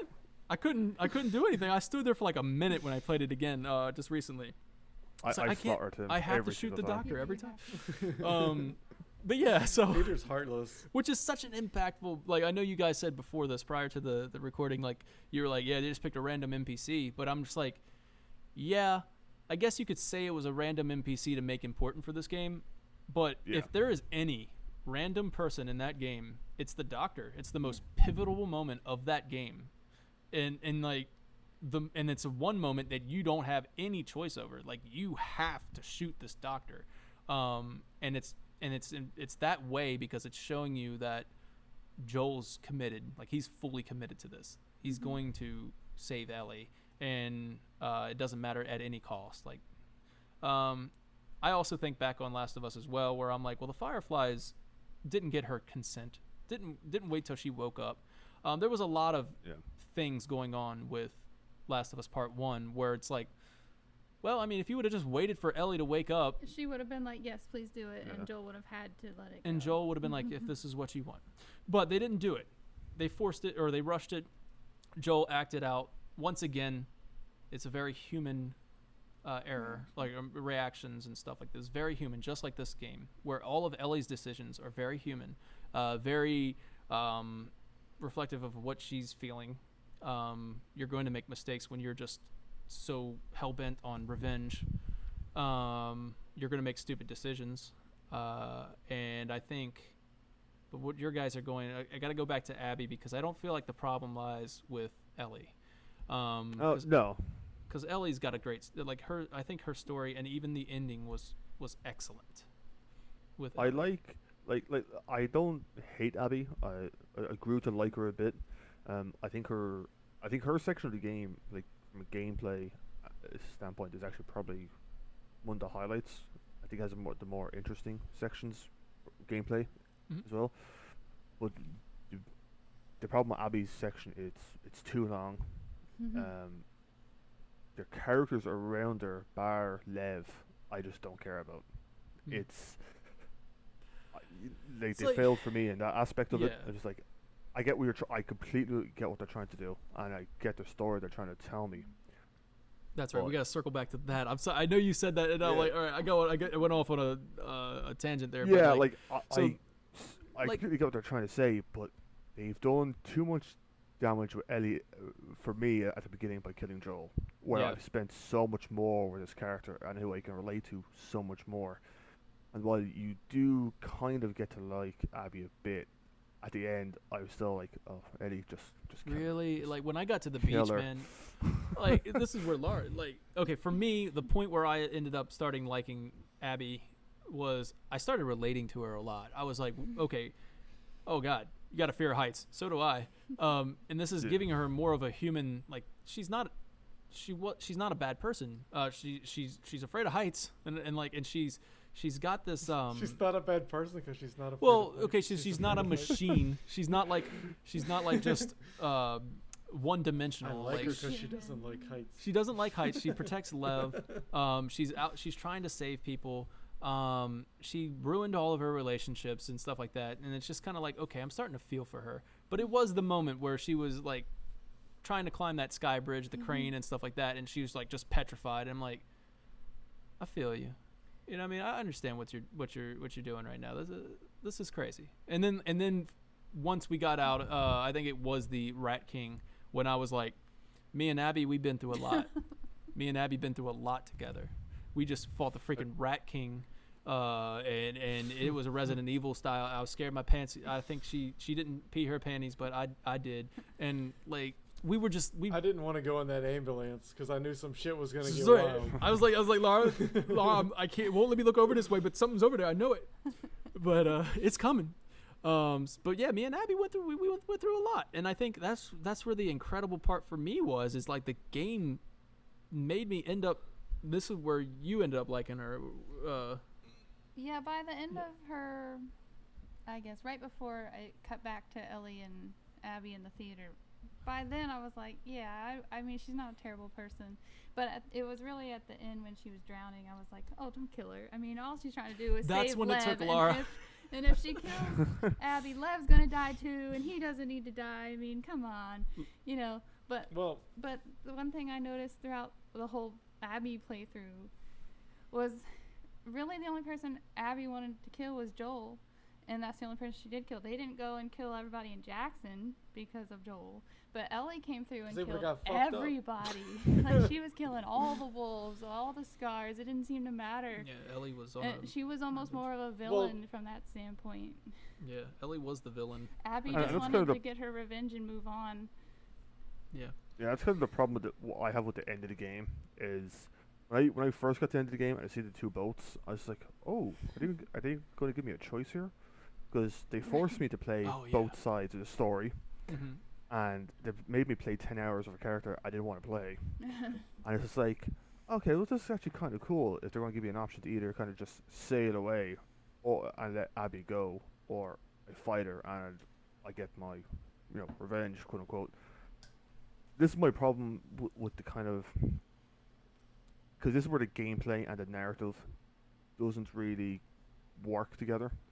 Because the gameplay with Ellie, you're slaughtering everyone, like mainly because it's so well designed to do that. It's a fun game when it comes to the combat, and then you go all the way to Santa Barbara, you're still slaughtering people as Ellie. You slaughter all these people, and then you get to the very end, and then it's like, oh, actually, you know what? I've killed 1,000 people. Mm. I'm not gonna bother killing you now. Well, And I'm I just like, think that where the game might have been better for me is if you actually get the choice. This Exactly, game isn't about yes. choices. yeah, the challenge, They make all the choices for you. Yeah. yeah. It just takes you through the story. Yeah, Now, I'm maybe good with if you that. had the option to do one or the other, Yeah, I think I think might that would have actually tied be up. better. I think that would have tied up nicely. And then, because then if they do a part 3, which they probably do, they can just take one of the endings and go with that. They did similar with Infamous. They did similar with Metal Gear Solid. Just an example of if they can go a certain way if they really want to. But I think for me, I think it actually would have tied up the ending a bit better for me if you got the option. I think that would have been like a cool kind of thing Okay. to go. You went on that journey. Yeah, not for me. Like for the Last of Us Part 1, it was not a choice, and I think that it was very much on purpose. Like, and then for the Last of Us Part 2, it's very much on purpose. This is a story, and Ellie gets a full story here. If she was to choose to just go away, she's there. You know what I mean? She's still thinking about Abby. She's still thinking. She's never going to stop thinking about Joel, Abby, bashing in. It's going to play through her head all the time. So there's no resolution there. There's nothing happening. If she gets in the boat and just drives, and they both go their separate ways, part 3 is just going to be Ellie like, she's still there. She's still on my mind. The fact that she holds down Abby and she's ready to kill Abby finally, and she lets go, is her letting go. Well, Like, that is the end of that revenge. That's breaking the cycle. She's done with the revenge story. She's walking away from it all. I'd be pissed enough that mean- she bit my fingers off. I'd be like, oh, okay, now you're definitely gonna die. Oh, now you're definitely gonna die. well, you think about it too. Like you're sitting there slicing her up with a knife, and like Yeah. by the end of it, she has no signs of being sliced up by a knife. Who, Abby? Yeah. Bloody. She was Like, she she was pretty looked- messed up. She was not look like she was sliced up with a knife about 100 times. I don't know. Like, I have to replay it, I guess. She would. Yeah, she was not sliced up at all. Look at her when she walks away on the boat. After Yeah, she during hits the ground, during like- the gameplay fight, she is sliced up because you can see it visibly happening as it happens. Yeah. I can't recall in the cutscene after if she is or not, but Yeah, when you're fighting, she's definitely messed up. yeah, you see it. Yeah. I'd have to watch it again. That would be weird. To like if she didn't have any visual damage. She looked like she got cut down off the thing. That's interesting. Mm. I have to replay it to figure that out. But that's That's what you're doing now, right? yeah. I'm just doing it on light, very light or something like that, just to get the story again. But it's still a fun game. Like even on that, it's like Uncharted at that point. But anyways, it is. It really you get so much. It ammo. really It's- is. Yeah. Yeah, man. Like so like the fact that they don't give you that choice, I think is very on purpose.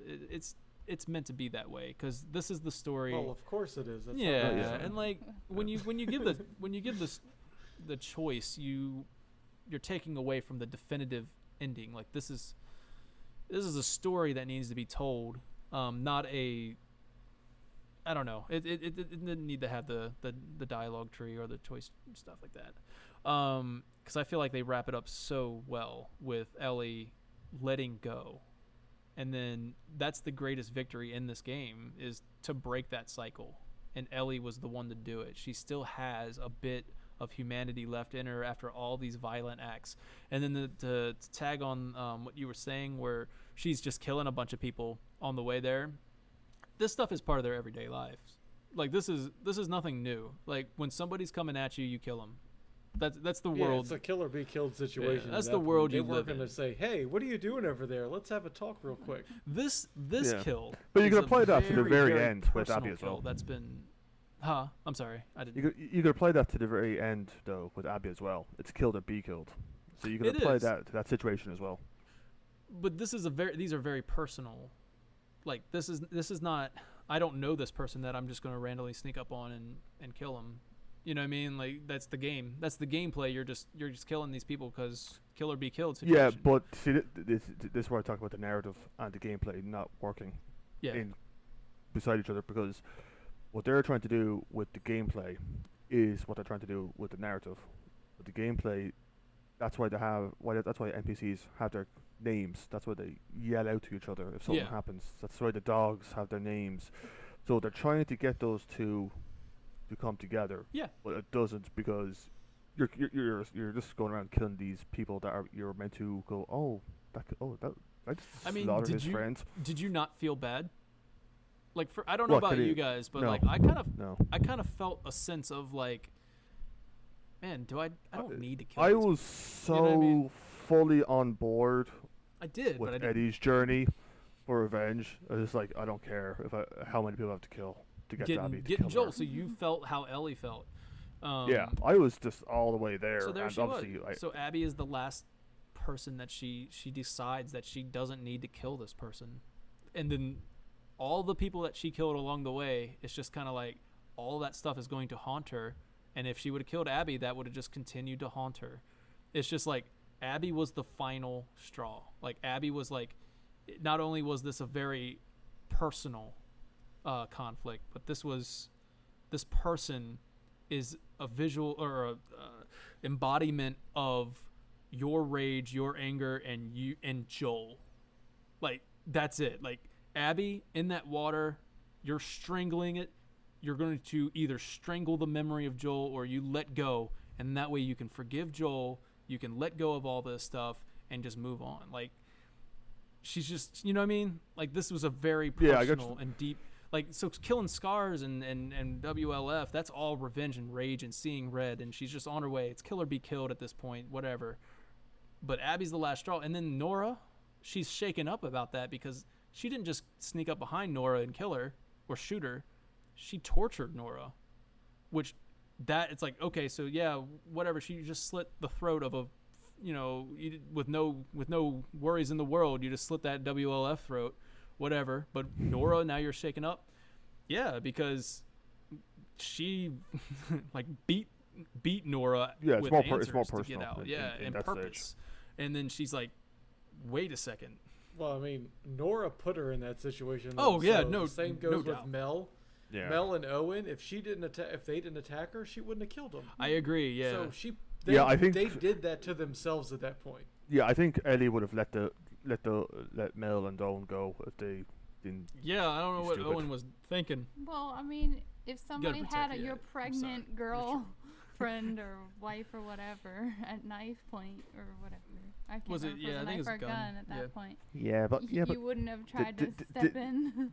I mean that's a good, Well, very if valid she's point. if she's saying point out where she is, and then you sit there and try to reach for their gun at that point, Mhm. yeah, like like I Mel mean- should have never been there in the first place. That's what annoys me about Abby's side of the story. It's just the characters are just so like it's unrealistic that Mel be there in the first place. Well, Like, she should Mel be was there. there because she thought, didn't she think Owen was injured? Because Abby told her that it was Owen that needed the supplies. No, Mel knew no, she was already there. that Yeah, Yara that was beforehand, I think. Yeah. I'm trying to think. Okay. Abby told people at the hospital it was Owen that needed supplies. Mel and Owen were gonna leave for Santa Barbara. Oh, that's right. So there's the reason why Mel was there, because they were getting ready to leave for Santa Barbara. Well, she didn't want Abby to go. She said, "Screw you, Not Abby, I you." don't want you to come." Yeah. That's because she knew Abby got some, and then Owen. Yeah. Well, she Yeah, knew Owen I still just feel like loved from him. Mm-hmm. a story standpoint, I feel like if there's maybe less characters around Abby that they could have focused more on to flesh out and humanize, I think it actually would have worked better. But you just got there's so many in their little clique that There's one or like, two of what, them. 5 or 6. Yeah, so and there's that's- Mel, and Nora, that's- Manny, You could tell Danny, Jordan. Owen. Yeah, that's really hard to try and get Mm-hmm. the players, well, for me, to sympathize with her, especially after playing this game already for 12, 13 hours, and you've Mhm. already been through so much. I do think that is a difficult job to try doing it. I give them credit for trying it.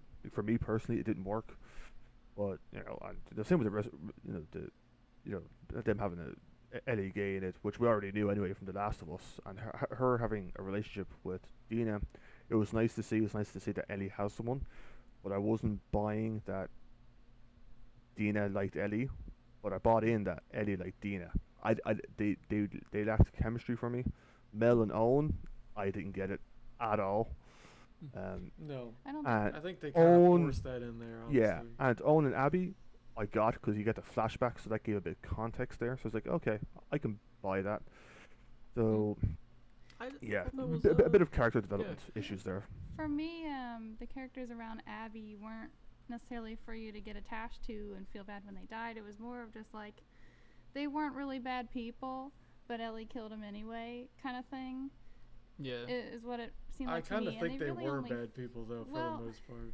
I mean, like I Well, said, yeah, so well- was- I mean, they're going around killing scars just so was Ellie, right? because they're in their territory. right. So was Ellie. Yeah, so I think they're both villains in the story. Yeah. But like they did kind of flesh out Owen at least, and I don't Yeah. think it was ever meant for Owen and Mel to really click or seem to click, because obviously Owen still loved Abby, and No. Abby still had feelings for Owen. Mel was just kind of She was he the was plot Yeah, stuff- that was- he she was was getting it the in plot with device, when yeah. Abby wouldn't. Yeah.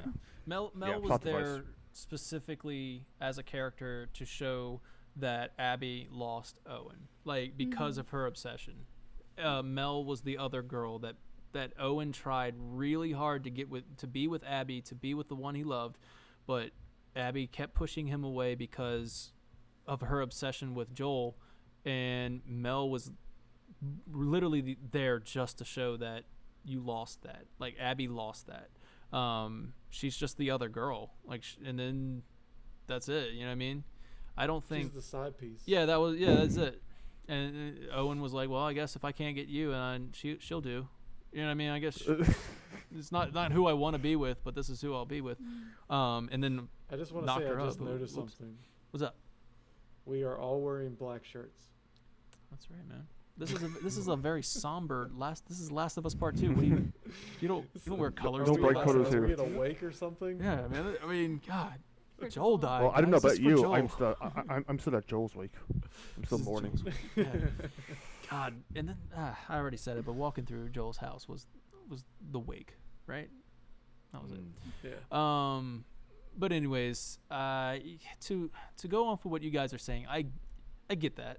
I get that. Abby's friends are probably not like her friends didn't have any emotional connection to him other than that you can tell like, hey, Manny's funny. I don't want him to die. I like Seemed like an I didn't actor. mind Manny. Yeah. Manny's I do just really all- like him. Owen, I thought actually I ended up liking I Owen. liked Owen. Yeah, I at the Yeah, end he I was- thought he had like I think Peter said this, but Owen was pretty fleshed out. Like he had a good story. He I was always trying to ground Abby too. Like, yeah. he was like, but not at any cost. You know, when she was talking about going after Joel and all this stuff. Yeah, and then especially when I don't think Owen was even in the room. Well, I think he he knew was. what was going on. He was in the room when Joel died. He was didn't there. approve Yeah, of it. he didn't he approve told of it. Abby to end it. Yeah.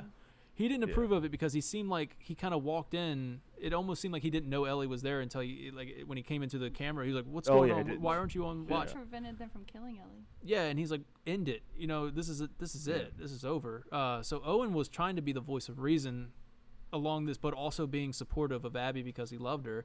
But it's just kind of like, just end this. What are you're torturing him? This is not you. He even says it like, "Do you even hear yourself?" Like Owen says it to Abby when she was like, We'll get him to talk or something like that. Before they found And him. Owen was like, "Do you hear I yourself?" really thought Owen was creepy in the beginning. I'm like, Oh, why yeah. is this dude just like leading me through the woods? Like, what the He hell was is a little going like on? somber, but now it makes sense to me. Is because he's like, Yeah, we're I doing thought- because this they thing. just kind of just like thrust you into Abby without any context in Yeah. that point. Yeah, You're yeah. just like, what the hell am I doing? Like, what is Yeah. going on? Who are these people? That's why I was like, I mean, that's why you read the book, you play the game, Yeah. you know, finish the movie. Like it's you don't know what's going on, and you're like, who are these people? This guy's Right. weird. But now you get the idea, you get the context. You see that Owen is just kind of like that weird state because he doesn't want to do this, and he also has Mel is pregnant, and oops, I Yeah. didn't mean to do that. And like, you know, and like like I like Abby, But Yeah, you could tell he didn't want to be a part. he didn't of want to it. be part of it, and I've ended up liking Owen. I mean, he was a little cheesy at times. Owen wasn't bad. Yeah, it was Yeah. just like jumping Yeah, off he the was Ferris grand. wheel. He was Like, fine, all right, yeah. dude, whatever, man. But he's a good guy. But yeah, as far as the other people were concerned, I think it was just them showing you that Abby doesn't have good relationships with anybody, really. I mean, Manny was there for her, and they all were there for her in the end. They were tight He got her a knit. burrito. Huh? Got a burrito. He got her a burrito. Yeah, I mean, that's the ultimate sign of friendship. So, Hey, burrito. so I mean, yeah, I guess they could have built off of that, but I honestly don't think I would have. Like you said, wouldn't care. I don't want to invest all this time on learning about the friends and stuff. Yeah. This was Abby's story. Like, I get what's They- going on with they- Abby, and I get what Abby's motives are. I get that she's a good person. Like, at the end, I understood Abby. She only killed Joel, as far as like other than scars and stuff like that. But like, she was only after Joel. She did what she wanted to do, and then she tried to move on, and she couldn't do it. So she tried to find redemption. She found Yara and Lev, which were two great characters. I think I'm happy that they built off of their story rather than Mel and the rest of the gang. I was happy they built off of Yara and Lev. Yeah. And then so like I think that was the right way to go for me. I understood that this is a tight knit group that's only there for Abby because she's been obsessed with this guy, and wants to help her see it through. And then they hint on that too, where they're like, "Oh, can't go anywhere without, or you can't tell anybody from this group or whatever they called it. They called it the I don't know, St. Mary's group. Oh, or the Salt Lake crew. Salt Lake crew or something like that. Yeah. So that you could tell that they were the Salt Lake crew. Like they were inseparable. So it makes sense for them to be there. But yeah, I got all of that. And then I think what Naughty Dog did so incredible was because, like, I hated Abby. I couldn't stand her. And then I was like, I understand her. Oh crap, I accept her. And then I don't want her to die. Like that was it. Like when I was fighting her on the beach, I'm like, oh come on, Ellie, step back. I was hammering that square button. I just like, like the second I seen Ellie stab her in like the other side of the chest where her heart wasn't, I was just like, she's gonna live, isn't she? It's just like I knew she was gonna die at that point. I was It's like, hammering that square button. I was, man. I was like, oh no, Ellie, don't do this. That was me. I was like, I think I was for both of their sakes. I was actually surprised she didn't kill her. Yeah. Oh, I knew at that I point mean- when she stabbed her in the chest that she wasn't gonna die. I was like, oh fuck's sake.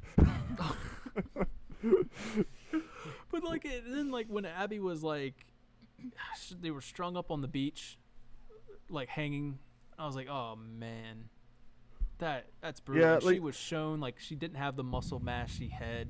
She's been tortured enough. Like she got hers. Like she got it. Yeah, see, it's funny about that, right? It's just like, I felt sorry for her at that moment. Just like, oh yeah. Then you see her walking away with Lev, right? So there's like, oh okay.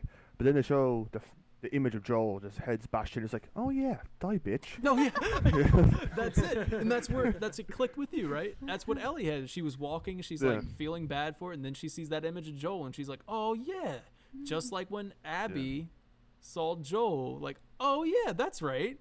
It's a cycle, man. You know I can't let you leave her. Yeah, I can't Yeah. wait a second. Like when like I said at the beginning of the podcast, when Abby was getting saved by Joel and brought back, like she was like, oh, maybe it's not so bad. And then like, oh yeah, wait a second. Shotgun blast to the knee. Let's go. And then Ellie, let's go. Hold on a second. We're going. And then, Can so we just say how brutal that knee looked when it oh my Oh. god. it was, This Yeah, game does this not. It didn't hold anything back. I loved it. God, was it was messed so up. good.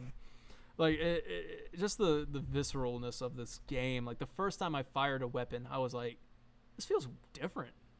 I don't know. It was just weird. Like I shot the zombie or the infected in the head and went in like a blood It was similar squirted. to And I'm me like, wait, with whoa! It's not just like this real red mist. It was just a. I'm like, oh. yeah, the gunplay to me was similar to like Uncharted 4. It was still a bit similar for me with that, which is fine because that was good gameplay. what was I gonna say? I Uncharted would have didn't have liked that, like, the game to focus a bit more on the infected, to have a bit more of the infected like they did the first game, that kind of lore almost. And I hmm. would have liked less of the WLF, because that just, it's cool to see the setup, but overall it's not interesting. And I would have liked to see more of the Scars and Lev and Abby kind of dealing with them, because they get into that story about the Scars through, artifacts and stuff like that and world building with them, Hmm. but it just doesn't really go anywhere. There's no, I won't say resolution to it, but there's just no go.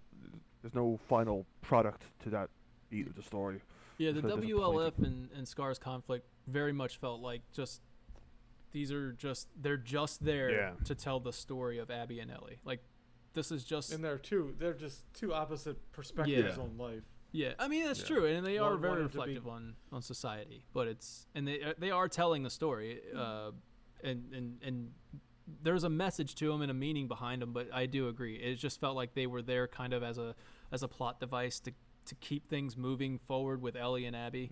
I mean they were necessary. I did for like this. when we were going through the camp Yeah. for the Scars when we got onto the island.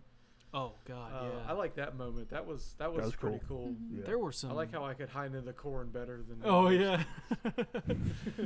There were some uncharted 'Cause moments. Abby's, though, she too. Abby's a bulky girl, so she doesn't hide very well. Right. No, she don't need to hide. She's a beast.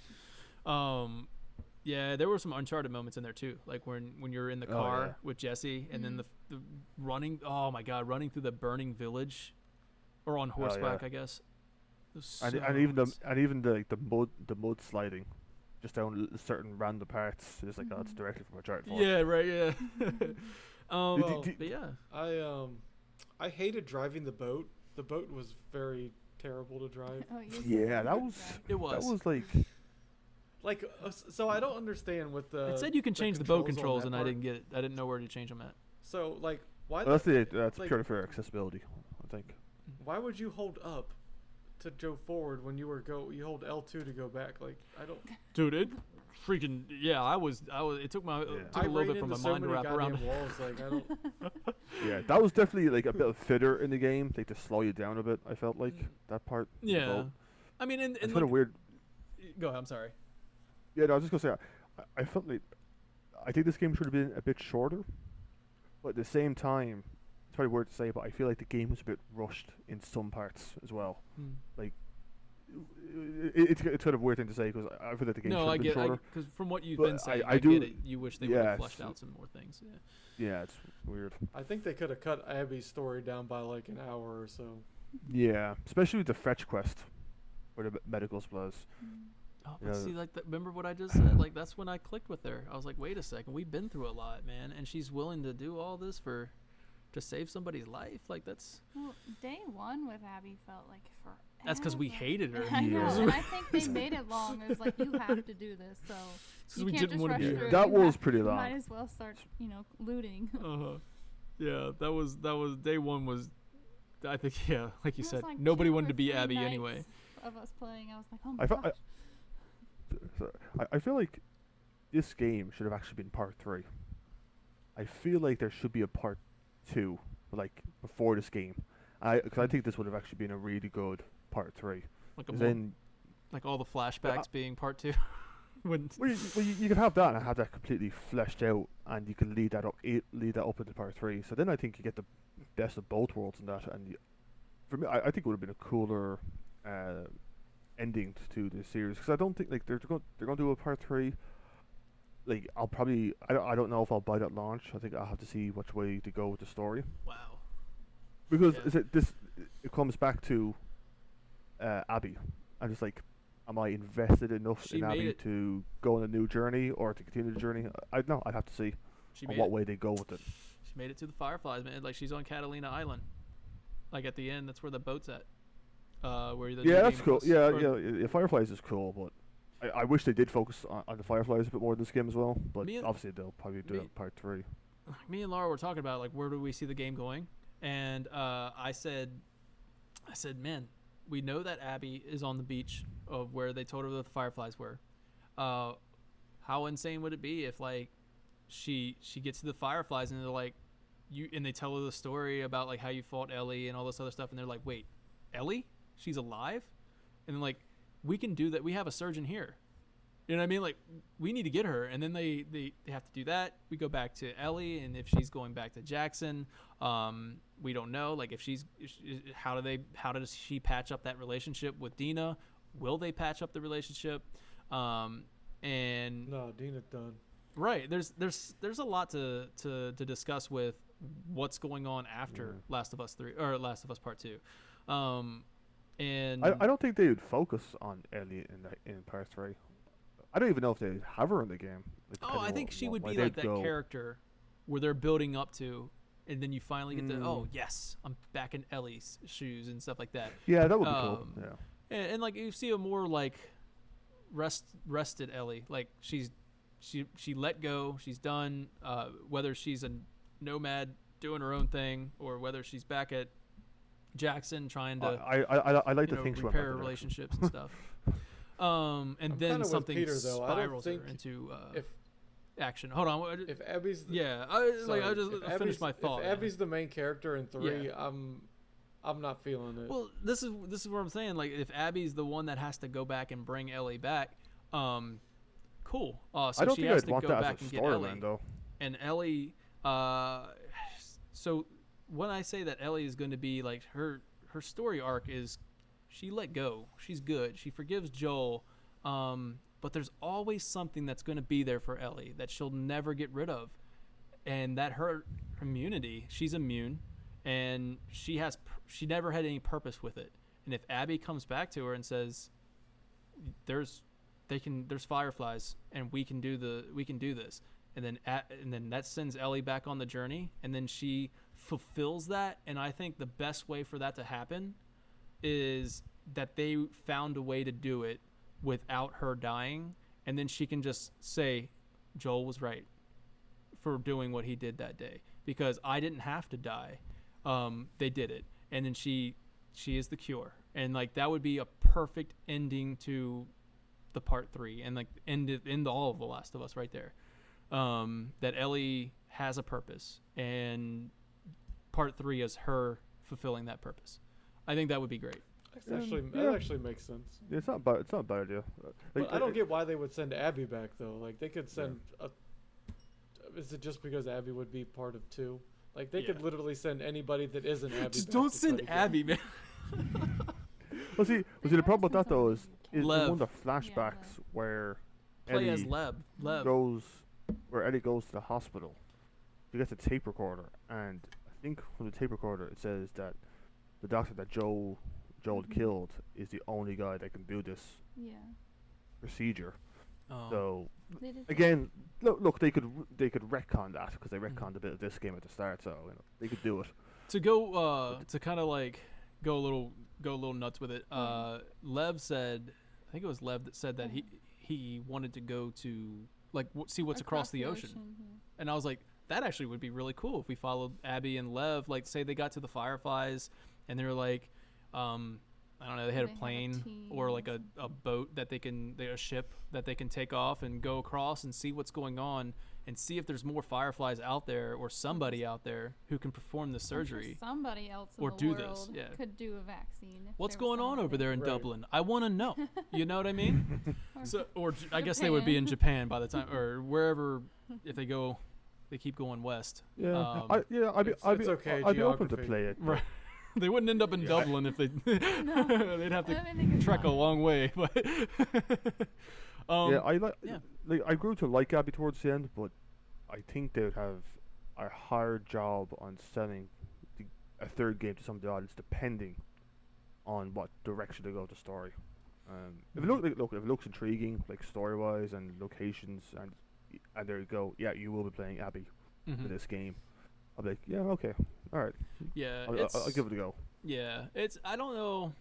I think it's fresh in people's minds. You have the people who it's too fresh. Yeah. didn't even play the game, and then just review bombing it, It's stupid. and just spreading the and negativity. just making wild accusations which are false, and they're having a problem with representation. Right. It's like, that's just stupid. It's like, stupid, and so it's stupid. got this negativity surrounding it right Yeah. now. But I think as we go on, I think people are going to. I think people are going to realize that this game is very good. It's great. Some people think it's a masterpiece. We don't have anybody here who's trashing it like other people. Yeah. No, it's a I great think game. if you're It's a trashing very- it's this very- it's game, very- it's more of a problem with you than anything. Yeah, just absolutely. It showed you you're- something the that game of is- yourself. You didn't like it, Right. Yeah. Yeah, like the game itself is really, really good. Yeah. Like, It's a very good game. very good. unless you absolutely do not like these type of games at all, then you might not like it. But Yeah. like this is kind of like the pinnacle of gaming. Like you want a really good story, you want great gameplay. I Like, would this is what you want in a game. I would actually refer this game. I think the perfect example of what I think this game will become in like a few years is Metal Gear Solid 2: Sons of Liberty. That's The funny. outrage that had with the Switch with Raiden, and Yep. I would have loved I to see that remember that. game. I would love to see the game come out today with social media because Hideo Kojima had the advantage. No social media Yeah, back then. right. You know? Yeah, So- Neil so I- Druckmann so I said think- that Social media it was a is- big inspiration for him, Metal Gear Solid 2. He was like, Yeah, that was a and, big inspiration for him switching over to a different character that you thought you were going to play as Ellie, or the main character, the one that you knew, and then switched yeah, it. the main difference there is what I like. What Hideo did is like he didn't kill off Solid Snake. He sprinkled throughout the game from a story standpoint. Just like okay, all right, I'll take Yeah. it.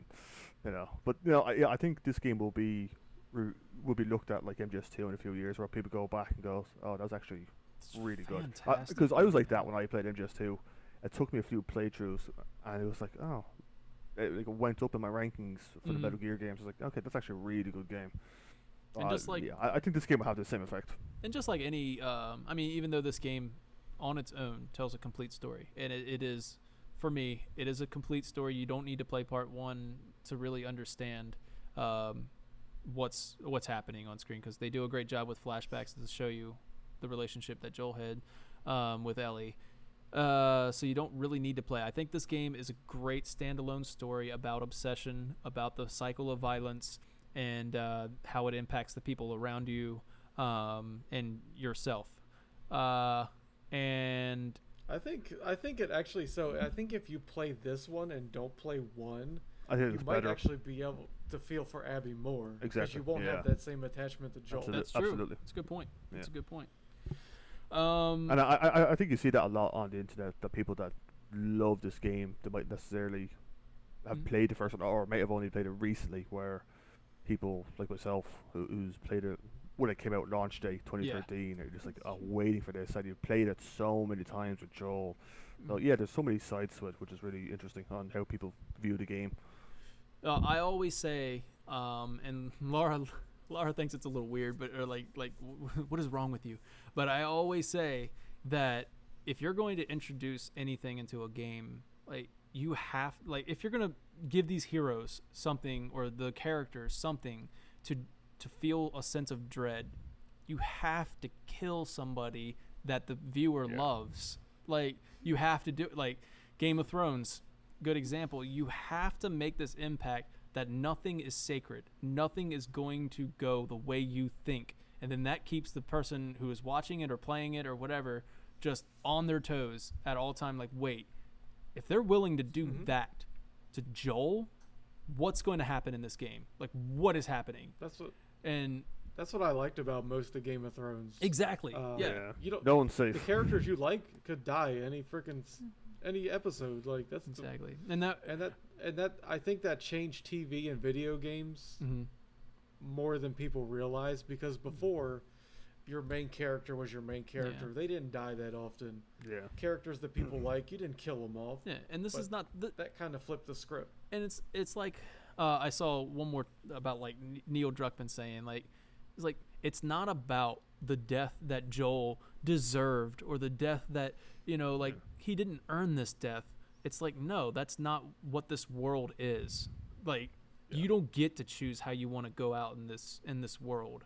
And the I fact mean, it's a that post-apocalyptic Yeah. world. You could die Right. any single the way. fact that Joel crossed so many people, he knew it was coming. He knew this moment was coming. He just wished that it wasn't at a point in time where his relationship with Ellie was strained, like I'm sure. But yeah, and I don't think he would have I don't know. I think it was perfect the way that Ellie decided that she is not Joel. Like, as no matter how hard she tried to be Joel, like, she's not Joel. Like, she couldn't do the whole, like, point at the ground, and she messed that up. She, like, Owen, like, the whole thing, like, where you point at the ground, and then Owen's going to tell me, like, trying to do the Joel trick or the Tommy trick. Didn't work out for her. The revenge thing's not working out for her. Torturing people, not working out for her. She's not Joel. And she accepts that and forgives him and lets go at the end of it. And I think that was so good as a standalone story. But just as any like second chapter in a 3-part trilogy or whatever, I think when the third part comes out, it will either like be a true testament to this game and what they pulled off here, and make that story even better, or it will be like a Rise of Skywalker thing where it just didn't. I hope if they do the third game, I really hope they stick with the vision that they had in this game and continue to the third one, because they obviously wanted to go a certain way with this game, and the negative reception. It's okay not to like the game after you've fully played it and have fair criticism and opinions on it. And that's totally cool. And that's what we're doing here. Yeah. And I hope that doesn't stray their vision into a third game, because I think it'll pay off even more if they just continue doing what they want to do. And I give them a lot of credit for killing off Joel, because that's not an easy thing to do. Because one of my complaints actually was Uncharted 4, where I thought they were going to kill Sully. Oh yeah. And it seemed like they kind of copped out a bit. And from a story standpoint, being attached to that character, for a good punch, I kind of wanted them to kill him off, because all the Uncharted games have a very happy ending. Did they do the part 3 as well, or Uncharted 3? Like when I think it's Sully that you think he's dead, but you kind of go into like this weird state, like when you're going through the final level. You shoot him. Yes. Yeah, I was like, God, that got me. Yeah. So I give him credit for killing off Joel in this one. And just one last point, I want to give the performances in this game is top notch. Whether you like certain characters and that, because I see Laura Bailey there getting a lot of hate on Twitter, which is just so stupid. Because she's playing a character. I think I think she did a great job as Abby. I think everyone performances in this was really top notch. Audio design, the motion capture, the music. Again, from the technical standpoint and performances, 10 out of 10. It's that story. Did anything change? It's that damn story. It's just it's their own fault for setting their bar too high. God damn Naughty Dog. Did anything change after this conversation? For your rating? You made some good points, and I think I certainly see where you're coming from on some aspects. I think I'd have to give the game a while again before I do another. I might do another playthrough in about a year or so, maybe. I kind of see where I'm at. I might do it if they do. If they do a PS5 upgrade, I might go through it then. Yeah.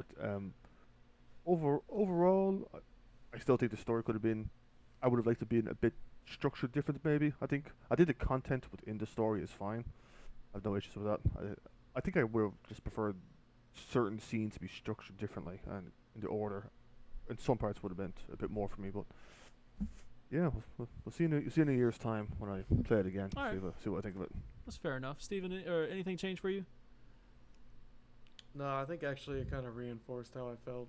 I mean, I do get where you're coming from in certain aspects of it, but for me personally, I don't think anything would change from that aspect just based on my playthrough. Okay. But I don't know. I'm not gonna. Like, the game was, I had a blast playing it, so that's the most important part for me. Yeah. If I enjoyed my playthrough, of course you can always sit there and nitpick anything in a game or a movie or anything at that point, because everybody looks at it differently or they feel differently, and that's what makes us, kind of individuals in this type of thing. Yeah. You're going to disagree with someone, you're going to agree with someone, but the point of it is to let people get their opinions out on the matter and kind of put out how they feel, and you don't have to necessarily agree with it. That doesn't mean they're wrong in any way. Yep. It's because it affects people differently, and I think Naughty Dog did a really good job of kind of having each individual person look at the game in a different light. Yeah, great discussion.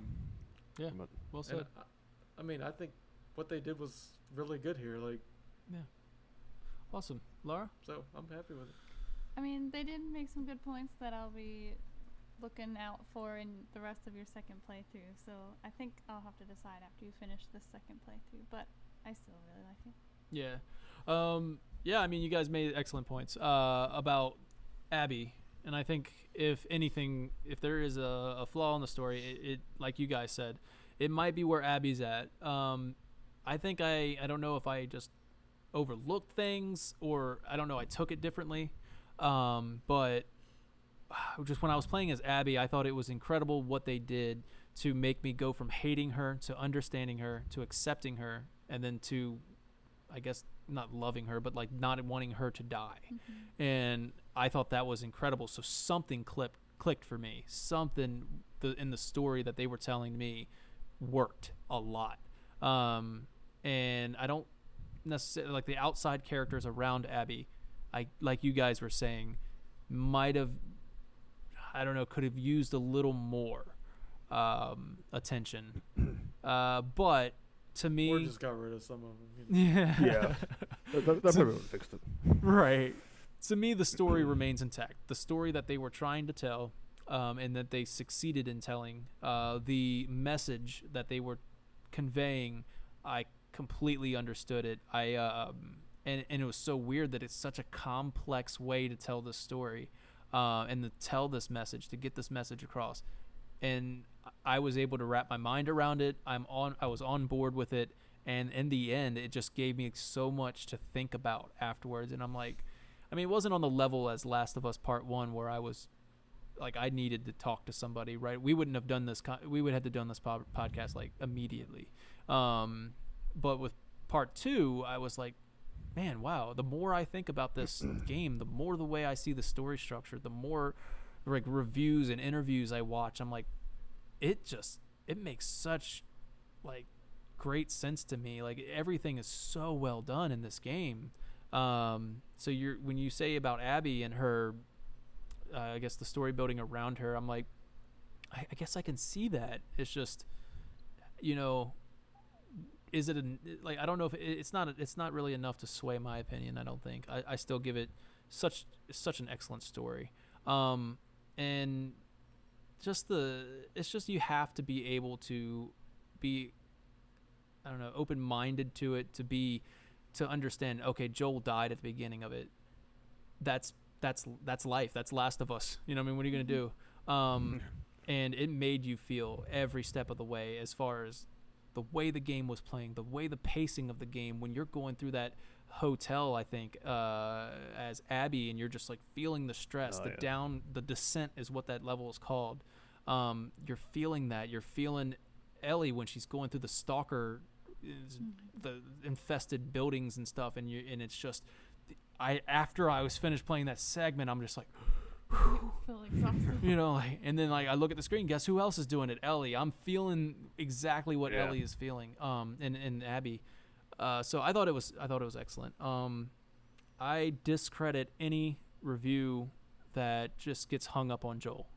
I can't like, you know what I mean? It's in life, when somebody dies, you don't get to choose that. You don't get to see how that goes, and you can't be, you know what I mean? Like Joel died in this game, and he died in a very brutal way, and it made you for purpose, fueled the game.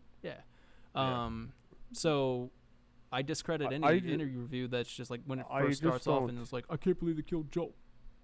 I don't get any person that didn't think that Joel was going to die in this game. Like years before the leaks, it's just like, oh, he's dying in this game. He ain't living this game. No way. The surprise is how quick they do it. See, like, all right, I don't know if I want to name drop any like other YouTubers out there, but there's a guy who makes reviews that literally. I know exactly who you're talking about. You know who I'm talking about. Like he makes bank on making reviews that are just upset. And like upset about the game, and I'm like, as soon as he started talking, I'm like, this discredited. You can't do this. It was You're not. It went over funny. your head, man. I'll give him that. Everything went over your head. I've seen a few of his reviews. He is funny. He is funny. But when you're talking about, you're just jumping on board with all this other hate. It's just like, dude, you're just So- getting the views, so, man. so question for you, Stephen and Laura. Where does this game stand on par with The Last of Us, the original? Ooh, Yeah, I Laura asked me wouldn't that. necessarily talk about gameplay maybe, because obviously the gameplay is better in this game, but I think probably Oh yeah. characters and the story, I think we'll go for. So what do you guys think? I'll go ahead and start it off. I You honestly- want to do it?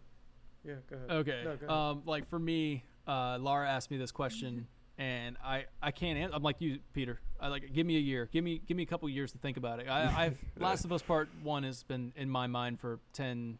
I don't know how many 10 years. I don't know. That's seven years Seven, since 2013.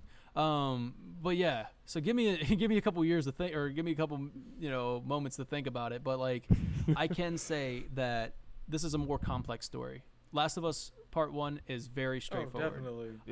It's just told excellently. Like it is a perfect human drama within a zombie or a extraordinary Apocalyptic.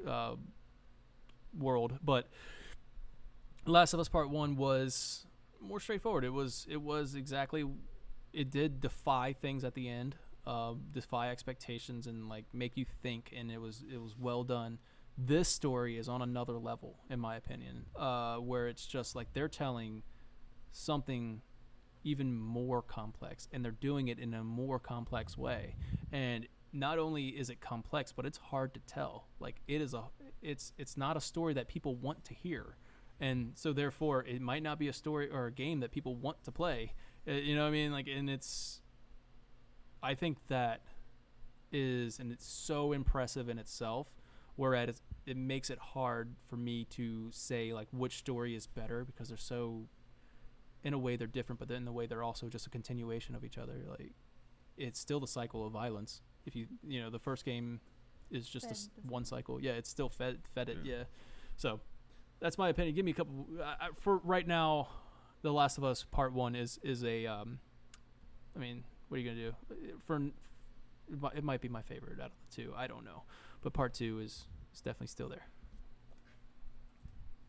You, Stephen? For me, I kind of like the Ellie Joel aspect better. Just because I kind of connected with the characters more. I don't know if it's the fact that I'm a dad and I have my own kids, but I felt like I had to be there to take care of her. And on a more connective level, I felt that, whereas I didn't connect as deeply with a revenge story, where it was as, trying to help save humanity, making sure that this little girl gets to where she needs to go safely and soundly. And then the fact that they were going to kill her when I had this connection with her at the end, like I felt like that connected with me more as a person than going all the way halfway across the country twice to kill someone who killed someone else. Yeah. Like for that aspect, but from a complexity standpoint, I think the second one kind of is above the first one. But on a connection level, I felt more towards one. That's good. That's Yeah. that was good. Yeah, Fair. that makes a lot of sense. Because we played he played, I watched the first one like shortly before this one came out. Yeah, I did the same thing. And I guess partly because I'm pregnant and like just Oh, relating. that was a bad move. Yeah. I remember that. Relating to it. We're having a daughter, and then his daughter dies, so we like really connected with the first one, And but I kind of felt like the first one was too short. Like It's a they very just compact hopped story. Yeah. from season to season, where this one was long and exhausting. The pace was exhausting. And the purpose, but yeah. you're right. But the first one really made you think at the end, and kind of left you with what would you have done? And I'm Mhm. like, oh god, Yeah, that's it's like, a terrible position. Did to he be do the right thing? Did Right. like That's still Yeah. a discussion And then the that's fact that- that's be able to talk about in. today. Yeah, that's- exactly. So that's Yeah. where you get that impact of what Last of Us Part 1 left you Right. with, whereas And- this one is more of like an introspective, like more of like Yeah. You like, know. oh wow, but it doesn't Yeah. make you go like, oh, what would I have done? Because I definitely wouldn't have killed all those people. But but I really enjoyed both. But I guess I connected more with the first, like Steven was saying. Yeah, I think this I think Last of Us Part One. I've played it so many times throughout the years. I think that it is a simpler story to tell, which is perfectly okay. I think, and they execute it so well. I would call this story a masterpiece because I think it is so consistently good. The pacing throughout the first game, it's obviously shorter than part two, and it's more linear, and Mm-hmm. actually really like that aspect on Mhm. reviewing the part two. And the characters, it's the same for all of us. They're more richer for me. You do have that Joel and Eddie connection, which really drives the game, and you have such interesting like characters. You have Bill, which I actually Oh didn't even yeah. cop was gay until I actually literally played it the second time around there. I was just like, Yeah. oh yeah, You Knew didn't what because that he meant. has like you didn't see Frank. this part where he smacked Joel on the butt? It's like It was Yeah, that like no, at dude. every his like boyfriend like was all hung himself in his house. Yeah. yeah, it's like all my playthroughs. I never just it was so subtle. It was so Uh-huh. done. It was so well done with the notes and kind of Bill talk to himself in the corner of the room. I just like, oh yeah, shit. And I just yeah, that game is just so good. And performances, Mhm. the environment storytelling. I actually think I would prefer the first one for the environment storytelling, with the notes, and Oh, you kind of cool. see how people used to live. I think I prefer. I think that one resonated with me more. I was more intrigued by the first one, Mhm. maybe because it was the first time you're seeing that kind of game Mm. in Yeah. You that, also that have effect. you also have Ellie, who's like super innocent with you almost throughout the Yeah, entire game, and or yeah, pretty much with you the entire game. And it's just like you have that hope, you have that like yeah, it's more lighthearted. It's about love. This game is about love too. Part two is about love too. But like, yeah, uh, the first one was more hope within a desolate world type thing, yeah. whereas part two is like you, it's just uh, Roller coaster. dark, yeah, Yeah, and And yeah, so another thing I like to see in the relationship between Joel and Ellie evolve, where it's like she's kind of like that angsty teenager where she gives him shit, and yeah, yeah, they kind of start giving it to each other kind of towards the end, yeah, and it's just kind of nice to see their relationship kind of grow into like a father-daughter type relationship. that yeah, yeah, man. Part one, like Laura said, it's short, but it's compact, and it's yeah. So yeah, everything that's thrown at you is just it's important, and it all hits. Um, yeah. especially the ending. So yeah, like I said, I think we all would need a little more time to digest what we got with part two before we can say that. Um, but I mean, the fact that we're still 7 Talk years about that game. later after playing Yeah, part two, we're still like, oh man, that story was so good, and what I mean, like, But like we could be doing the same thing for that's part true. two 7 years down the road. We just don't know. That's true. yeah, Like, Very true. yeah. I It's mean, we can't predict the future. When we do it's part very much gonna three, have that MGS2 effect. spoiler Yeah. cast, we'll be talking about hey, so which one, man? Which is the best? Guys, this has been a really awesome, like one of my favorites to like just sit here and just talk about the game. We're not talking about like any, news and rumors and Particular speculations. topic, Yeah, yeah. this is one focused thing. Well, so- this is kind of the first big game that's released since Yeah, Yeah. we'll do a we've real kind of deep started dive. this, and and the fact that we're doing I don't know this, if you and it's been what I don't even know how long this one has been. It's been a couple hours. Yeah. Is just a testament to the game. Like we're not going to be doing this for Ghost of Tsushima. Like we haven't done this for any game, or I don't think any game is going to get this kind of discussion. You know what I mean? Yeah. Whereas So I many think that's a themes true within it. achievement, regardless of whether or not like the story really, impacted somebody. They still want to talk about it. You still want to get it, get a conversation going, and no other game that I know of can do that. Like besides The Last of Us Part One and Part Two, like I don't. I mean, I can think about some, I guess, but there's nothing that's really that. Like you want to look inside and try to figure out what's going on and like how it reflects on society and like just gets us conversation. So I think that's a true testament to Naughty Dog what they pulled off here. But yeah, is there any closing comments that you guys want to say before we sign off? I think for people who haven't played the game a second time, I think it's worth going through the game a second time. You might pick up on a bit of context, like And I did. now that and, you like, know you don't hate Abby as much. Yeah. So it Yeah, makes it a little basically, more- yeah. She is at the very beginning. Yeah. Yeah, I still want her to die at the end, but a little less this time around. My problem is I got too many games in my back catalog. Oh, yeah. That, like, I want to try to get some of those knocked. Like, I want to get Horizons knocked out. Oh yeah. Is probably one of my bigger ones, but I keep going back to Assassin's Creed Unity at this point for some reason. I'm like bouncing between them. Oh man, well this has been really good, guys. Thank you so much for doing this. This was really cool. Yeah. One of my favorites. Peter, thanks for staying awake. Yeah, it's just after 5 a.m. It's all good. I've Good been discussion. looking at the skylight, and I'm waiting for The the sun. light to start peering through, the Oh the yeah, sun's rising. It's completely blacked out. It's completely blacked out, so it's fine. Oh, okay. I was like waiting for light to come in, the sunlight. All right, guys. Let me just end this stream. Thank you so much for watching this Last of Us Part 2.